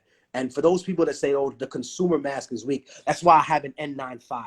I have all kind of masks. I have every mask you could fucking possibly imagine. Hold on, my nigga. Hold up. You want to talk about mask? I got something for the freak shows. Hold on. Y'all want to play with me? This is why you want to play these little fucking games, out a gas mask. Watch Tech bring out a Civil War era fucking gas mask with a tank. Watch what he does. Watch. He's gonna make. Nah, man. I told y'all. Nah, yo. Nah, y'all gonna play with me. Here we go. This is what y'all want, right? Here we go. Tech. Now, I've been had a mask. I had every kind of mask you could imagine. I have any kind of mask you could imagine.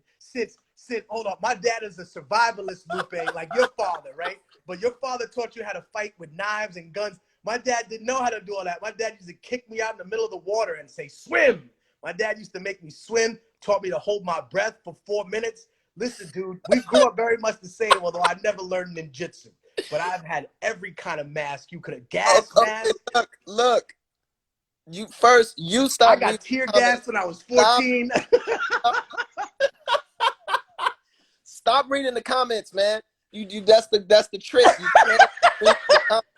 I was like, why is Tech going off onto these tangents? And I was like, oh, because he's reading the fucking comments. Stop reading the comments. Secondly, folks, this is the other side of Immortal Technique. He's a fucking maniac. Like there's like when you be like, yo, like Immortal Technique, so like, man, he's so like articulate and deep and philosophical, but he's so balanced. But how come he's not like teaching at like a university? Because of that shit. Because he also shows up in a goddamn in a bulletproof gladiatorial outfit, you know, throwing fucking like shopping bags at people. And speaking of shopping bags at people, if y'all don't know, the brother Tech does the Rebel Runs. Rebel Army Runs, yeah. At Rebel Army Runs. I'll put it here. I'll see if I can write in the comments. It's a charity specifically for old folks and also for single parents. It was started. I just put the @ in there. It was modeled originally, my brother, after the Black Panther free breakfast program, but obviously because of the pandemic, they made the laws very difficult for us to give away fresh food like fruits and stuff like that. So we give away non-perishables. So it's like a pound of rice, a pound of beans. We get a 2-week supply of oatmeal, canned milk. We get people pasta, some kind of tomato sauce, and then we give them, I think it's Pedialyte for the kids. We have diapers, and then we have feminine products, because that was one thing that was going on in the hood over here that people weren't talking about, Lupe. And for the ladies that are watching this, it wasn't just the toilet paper shortage that New York had. It was a feminine product shortage, and people got really fucked up, and there were people using T-shirts and stuff like that. So we went to the projects, and we got ladies the maxi pads. And I'm ignorant. I'm stupid. I thought a woman's period lasted for 7 days, and my homegirl had to hit me upside the back of my head and be like, yo, get the 12-pack of maxis for people, okay, Mr. Coronel? And I'm like, okay, cool. So we got that, and we put it out there. And now 100% of that shit, it goes to that. The only other shit that we do with the money is gas the car up when we load it up, or that's it, or pay for the parking sometimes. You know what I mean? But this is the point that we're trying to make. We're about to become 501c3. And I tell people, during the pandemic, hey, some people bought a mansion, right? Some people became trillionaires.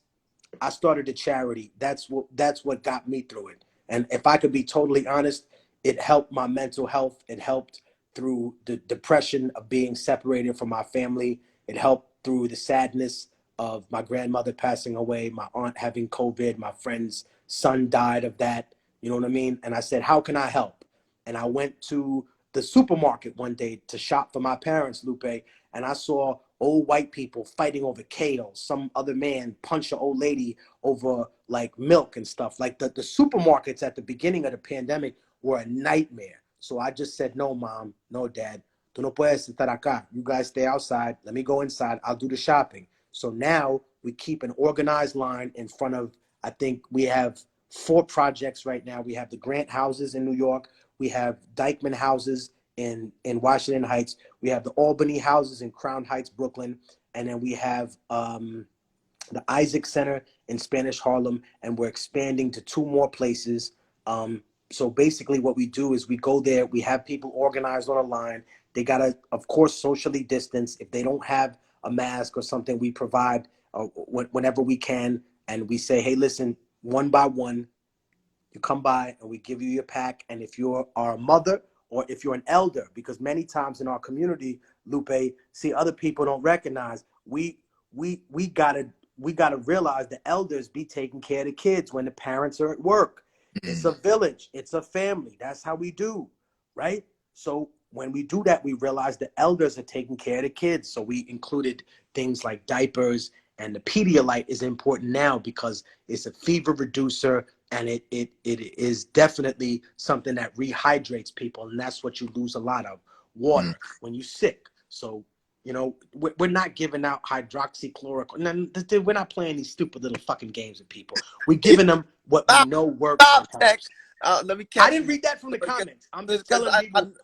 I know how you are, man. Hold on. So Tech, we long in this. Do you mind if we get a couple folks to like maybe ask some questions for you, or for us to kind of answer on whatever topic, just to get a little bit of the audience who's been like vibing with us. Just a couple questions, if you don't mind. We'll just take like 10 more minutes, if that's cool. All right. Yeah, 5-10 minutes. So if y'all got any questions, we're gonna start from now. If y'all got any questions, or if you want to come into the live and maybe ask myself or my brother Tech about anything, maybe some clarification on something that was spoken before. We were talking about Afghanistan. We were talking about all different don't have them ask the question. Don't bring them on, because people be exposing themselves and doing all kind of reckless shit, screaming. We gonna if you got a question for Tech, he's a brilliant person, super deep in all type of different areas. Got a question for Lupe, man. He's not afraid to call out the president. Ask him. Would you please stop bringing that shit up, please? Okay. You a hero to me, though, bro. You was a hero for that. You don't know. I was at home watching TV like, yeah, get him. And then you was over there like, damn, they all on me. You could have called me, son. I'd have swung in like the end of King Arthur, like Lancelot, like the end of Excalibur. Come back, swinging the sword like, yo he's right. 90% of them are civilians, you terrorists. Leo, like, people looked at me like I had 7 heads after that. Like, homies, they were like, yo, so what are you talking about, Lupe? I have folks from all over the place, rappers, all kind of niggas looked at me like I had 7 heads. I was like, yo, what the fuck? And now look at them. And now look at them. And now look at them. Yeah. 90%. Hold on. Tell them to look up the statistics. 90%. So I'm glad that the brother can do the electric slide. Right? Congratulations, man. Right? I'm glad the brother knows the words to Amazing Grace. Wow. All of a sudden, I'm mesmerized, as in Antoine Mesmer, right? But at the same time, I'm not, because I can see through something that's fake that way. I only bring it up not to bother you, but to reinforce you that you did the right thing, and to say that Allah put you on this path because he knew that your heart was pure about that, and he knew that you weren't being facetious, and he knew that you were not taking this to be egomaniac and egotistical. This was not about you. This was about saying something that was wrong that you needed to point out. So if Allah knew your heart was in the right place, how can that be questioned by any man that thought you were doing this for clout? That's the reason I bring it up. Not to cause you pain, but to make you realize the worst thing that these clowns did is make you think that you did it for clout. If anything, they was being quiet for clout. And that's worse. You capping for clout? No, you was being quiet because you thought that was going to bring you clout. And all it brought you was death and destruction. And that was before Libya. Now go talk to them Libyan people about that. Go talk to the dark-skinned Libyan people and ask them how they're being treated in their own country now, right? Ask them if they made the mistake. That's all, brother. Yo, so check it out, Tech. We're gonna take this brother's question, Malik Rahim. He said, we could be concise about this. Let's talk about Cuba. I recently discovered a lot of Cubans here, and I'm assuming he's maybe in the States, here are anti-Castro, which blew my mind. Was it not only the elite, but also elite sympathizers that were exiled? Well, I think, listen, anytime you get a conversation about Cuba, it's going to be a lot of emotion involved. So let's start by saying this.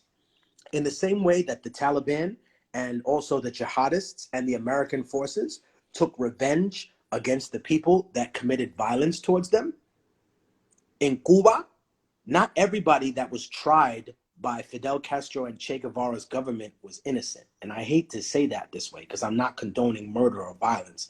But these people, one of them, and I always remember there's a picture of a young lady, and I forget her name, and excuse me, because I would love to have this information prominent, but I didn't expect to speak on that today. But at the same time, she was holding up a sign that said "Free Cuba," and someone pointed out that her grandfather was the chief of police under Batista. And they said, well, of course you're mad your grandfather was killed. Your grandfather tortured thousands of people, raped women. Why are they innocent, right? So, yeah, there was extreme amount of corruption in Cuba at the time of Fidel Castro's revolution. But I think one differentiation that we have to make is that there's a difference between the Cuban exile community. There are people that are opposed to Castro because they think that he went too far in the revolution. Like, for example, if you wear a Che Guevara shirt to Miami, you're going to get a lot of dirty looks. And nowadays, you might even get somebody that want to throw hands at you. But if you wear a shirt that has a man called Camilo Cienfuegos on it, you will get a totally different response.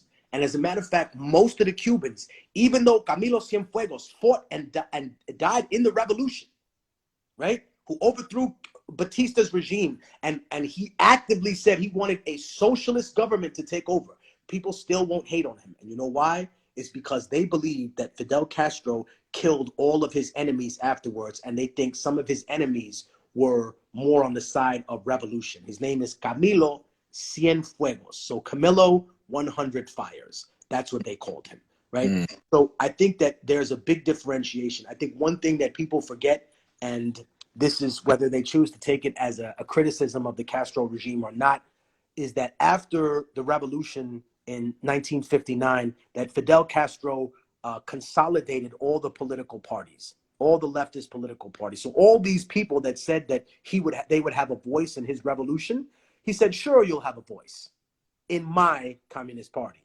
not in what you want. So he consolidated these parties, and many people thought, well, wait a minute, we wanted socialism. We didn't want communism. See, the problem is that most Americans, and I hate to harp on them, but whether they're not Miami, I'm not even talking about Miami Cubans, but most Americans, they think that anything left of hunting the homeless for sport is communism because they don't know shit about politics. But here's the thing. There's a huge difference between socialism and communism. And to Americans, they're so ignorant that they don't understand that. They're the people who were taken out or moved out by Fidel in many ways were people that wanted socialism or democratic socialism. And the other ones were people that said, no, no, no, we need communism. We're going to be in the Russian zone. And what also affected that situation is that Che Guevara was in the Chinese camp of the Sino-Soviet dispute, whereas Fidel was in the Russian camp. For those people that don't know, communists don't get along. China and Russia had a huge Cold War themselves over the different type of leftist interpretation of Leninism versus Maoism. And I think that that is important to note. So when people talk about those things and they talk about Cuba, right, they have to factor in that many people that are there that are exiles now are not people who left when the revolution started. Those old white Cubans are part of what they call La Sociedad de Antes, which means the society of before. They really believe that Cuba was fine before, that it just needed reform, that it wasn't an apartheid state, that it wasn't a Jim Crow state, even though it was. But the point that they're making is that they live in this fucking delusion, right? Whereas the younger generation says, yeah, we needed the revolution to get this dictator out, but then we replaced him with one that we didn't like, and now we have this situation now. Whereas the Cubans in Cuba that don't want Americans to infiltrate, but they don't want, they want less of an authoritarian regime, their perspective is slightly different. And I've actually talked to those people, and they'll say, well, here's the problem, that in Cuba, because of the embargo, it enabled Castro and that government to blame everything on the embargo rather than take responsibility for the personal failure and the failure of some of these government programs. So that and again becomes an issue. But at the end of the day, I still recognize that anyone calling for the violent overthrow of Cuba can't possibly care about their own Cuban people. No, you want your people to suffer, because if you know anything about American invasion and regime change, it is like surgery with a chainsaw, okay? They're going to come in and destabilize it, destroy it. There'll be thousands of dead people. And you know what? That'll be the people from Cuba, right? That will be them, and they will fight for their freedom in the same way. And I'm going to tell you this, because if Donald Trump was still president and China invaded, we would fight against that invasion. Why? Not because we love Mr. Trump, but because we won't tolerate someone else coming in here telling us what to do. We bad enough we got these devils telling us what to do. Now I'm not going to take a foreign master on top of another foreign master. So that is the main issue. During Mr. Bush's regime, if we had been invaded by Russia, I wouldn't have said, oh, let's fight with the Russians. No, I'd have been like, whoa, we're getting invaded. My land's going to be taken. My kids are going to be thrown in the cage. Look, that happened anyway. But you see what I mean? It's the perception that even though they want to give them freedom, we know they're going to bring them freedom. You're going to bring the people of Cuba freedom? What kind of freedom? The same freedom you brought to the people of Iraq? The same freedom you brought to the people of Syria? The same freedom you brought to Egypt and every other place that you've taken a huge, massive shit on? Huh? And I know how you're going to leave the place, right? It's not that you'll bring them fake freedom, but when you leave, you'll leave the place. Yeah. Just like Afghanistan. Bah, to bring it to Philka. Got it. All right, one more question, y'all. One more question. And I want to shout out to everybody for donating to Deja Nutrition. $713. That's great. It's gonna buy a lot of peanut butter packs for those little babies. God bless them. To suck on. It's gonna be great. Let me see. And when I come on my lives, for the most part, Tech, I do this little donation thing, just to make the most of the time and benefit someone else. So let's do one more question. Can you see the throw the question in the comment, folks. Don't throw it in the question box. Let me see. Maybe you just pick whichever one you want to rock with. Let's see.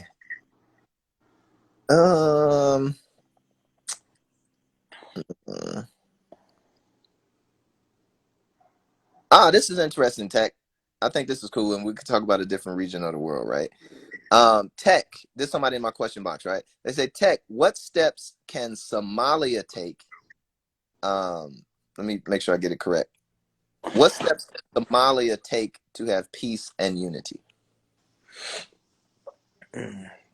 First off, Somalia is incredibly rich in natural resources.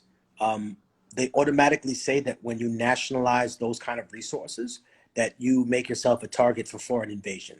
But I would tell the people of Somalia, the only thing they can do is take control of those natural resources. If people need to be bought out or be thrown out, they need to create a new deal with the people that are their distributors, because they're in the, like, if I can draw an equivalency, they're in the worst record deal possible with a lot of their natural resources that are being pimped away from their country.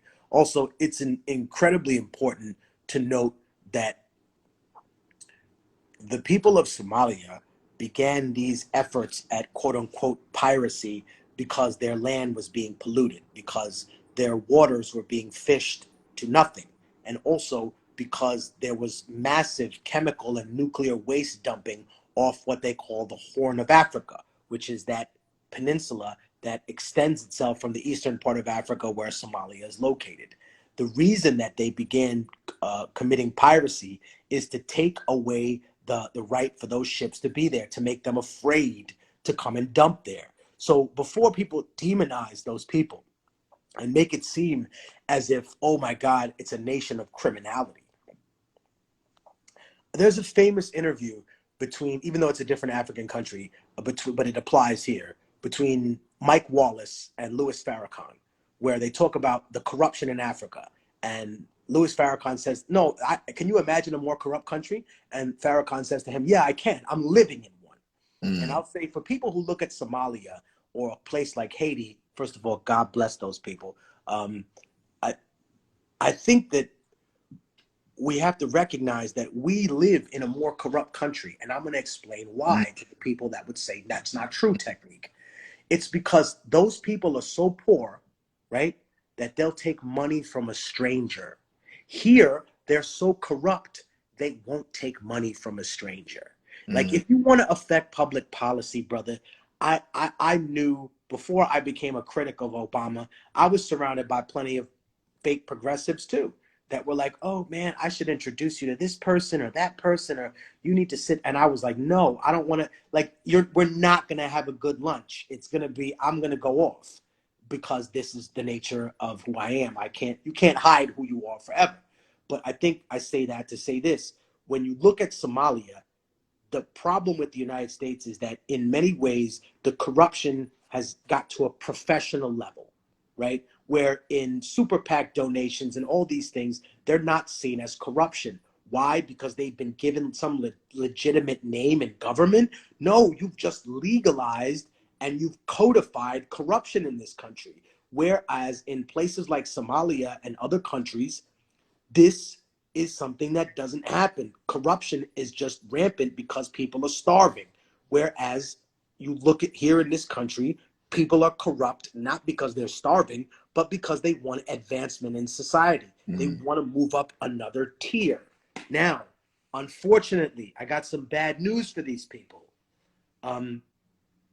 Your class is not based on you making $30,000 or making $300,000, right? Communists and capitalists, whether they hate each other, both have to agree on this. Class is not determined by your stupid yearly salary. It's determined by who controls the means of production. Therefore, if you make $400,000 and the pandemic hit and you got dropped and your fucking $800,000 house wasn't worth shit and it was owned by the bank, then you realized the hard way, right? That you did not own the means of production, that you were not middle class, that you were not upper middle class, that there is working class and owner class in this country, right? Working class, owner class. And in Somalia, those lines are very naked, whereas here, they're very blurred so that people feel like, oh, I'm somewhere in the middle. You know what I mean? I got a nice collar, so I'm different than you niggas. Bullshit. You in the same boat, and you lying to yourself, and you pretending like you're better than another person, but you're not, brother. We're in the same boat here. And maybe some of us have different experiences on that ship, but you're sitting here and you're in the same chains, on the same boat, dealing with the same problem. And it wasn't so much that people manufactured the moving of the middle class out of society by draining their wealth during this pandemic. It's that they were always a paper tiger. They were always something that was an image more than a real thing. Whereas in Somalia, it became very clear that the people who were the ruling class were going to have control of the resources and were going to pimp them out to private corporations. So I would say to the people of Somalia, retake your resources. Remember, we as people undervalue ourselves all the time. The people of Somalia, you have undervalued yourself. Do you understand? You are worth much more than they're paying you. Get your dollars worth, right? Build an infrastructure to the country, because otherwise we'll be having the same conversation about you in 20 years after they've pimped everything they can get from you. For folks who are interested in more of these maniacal diatribes of my brother Immortal Tech right here, you do it on Tuesday, right? You jump on Tuesdays and do I have a Technique Tuesday. I go off there, and then we do a live on Wednesday where we go out and we show people what we're doing with the Rebel Army runs. Because I think one of the things I learned about, again, bringing it back to Afghanistan, about doing the orphanage and about doing the actions in Haiti, are that transparency is the most important thing with a charity. And that people are hurt right now because they saw that the Red Cross collected, $3-4 billion in donations and ended up spending money that built like 6 houses, and over 30%, I believe 25-30% of those funds were used for internal costs to pay staff. Like, you didn't go down there and bleed with the people. So we want to show individuals everything that we're doing. You know what I mean? And then, of course, I gotta say this, man. I'm working to finish the album, but you should check out Lupe's shit, because when you drop an album in like 24 hours, when is shit coming out? In an hour? No. That's late. Is latency happening right now? A few days ago, I decided I wanted to challenge myself to see if I could do an album from scratch, right? So not like record an album, but like record, get beats, choruses in 24 hours, a whole album, right? 10 songs, right? 10 tracks. And I fucking couldn't. So I was like, oh, maybe I could do it in 48. And it's like, couldn't. So eventually it landed at 72. Great. So I did a whole album from scratch, not using old verses and no shit like that, like completely. Yeah, my fans would love me if I had to have your motivation. I do too many other things. They'd be like, Technique, if you can put an album in. Yo, so the goal is to do it. So I did it in 72. I'm gonna try again to do it in 24, but I'm gonna wait a few months to try it again. But so this particular album is really great, man. It's a really, and I don't say that on some like ego shit. Like, I'm surprised. It was like, wow, what you can do in that type of time constraint from scratch, right? So I'm going through the process of just like, you know, you got to mix, you got to master, you got to clearance, you got to do all that shit. So we're doing all that stuff, and hopefully it'll be out like soon. But it was never meant to be released in 24 hours. It was just meant to be constructed in 24 hours. Do you have a title for the record? Huh? Do you have a title for the record? It's called Drill Music in Zion. Okay. I like that. 72 hours to live. There you go. You had 72 hours to live. What would you do? I guess we could close on this, right? Like, in any instance that you all see out there in the world, whether it be Somalia, Cuba, New York, whatever it is, whatever's happening, whatever's the headline, right? Whatever's the news story on the cover, do the due diligence to just see what was happening right before, right? Because normally we don't ever get told what happened right before. Like right before dude got punched, like right before that car went off the road, right before that old lady cracked a smile, like right before that dude stood up and walked off the train. Like you only really get that in court cases, right? At a discovery, and you be sitting there like, whoa, that motherfucker actually shot 18 people before he got punched, before he got tackled by the fucking police. So look at what was happening, or do the due diligence, or ask yourself the question, like, what was happening right before Castro, right? Then you do Batista. Then you're like, oh, okay, I get it, right? What was happening before the pirates in Somalia?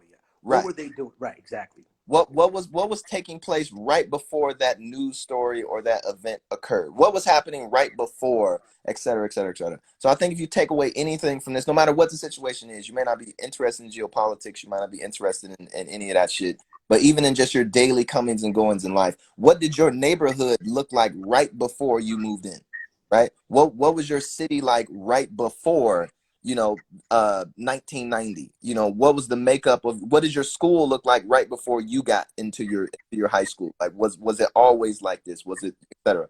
So just maybe take a step back, look at what was happening before, and in most cases that will clarify why things are happening, whether you agree with what's happening or not, at least why they're happening, and what were some of the influences and some of the forces that drove the events that we deal with on today. So I'm gonna leave it at that. Tech, you want to close it out with something? Go ahead. See, the floor is yours. I'm gonna leave people with this gem. You don't really know somebody, right? I know some of y'all are watching this with your friends and your family. Some of you are sitting hugged up with your loved one, right? And I'm gonna give you some good news, but some difficult thing to hear. And this is just the God's honest truth that I've learned in life.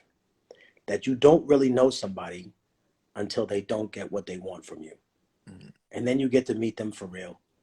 So before you say that you have friends, make sure that you have discussions and conversations with them and that you can say, okay, we can have a disagreement, and that still means that we cool, or that we still have similar goals, even though we disagree with the process, right? Like, we all want people to be safe. We have different interpretations of what safe means. Some people think that safe means putting people in harm. Some people think that democracy means giving people freedom, when you can't give someone freedom. They have to be able to take it themselves.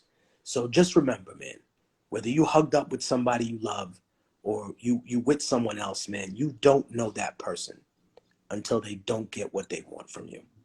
And that you are worth so much more right now than you think, right? And right now, there's a lot of motherfuckers hugged up with their girl getting looked at funny. That's right, honey. You worth a lot more. And there's some dudes. Hold on. There's some dudes. Wait. Let's be fair. There's some dudes that are being taken for granted out there. Brother, you are worth much more. Do you hear me? You are worth much more. Know your worth and embrace yourself and love yourself. Because you can't love nobody else till you love yourself. And I'll go a step farther. You can't treat nobody nice until you start treating yourself nicely. Mm-hmm. You will always find excuses to accept terrible behavior and horrible abuse from people until you learn to treat yourself with love and respect. And on that note, good night. Assalamu alaikum, Aki. Walaikum salam, brother. All right, y'all. I'm gonna say this live. If y'all want to check it out, you go check it out. Make sure you follow my brother more. Check out Rebel Army Runs.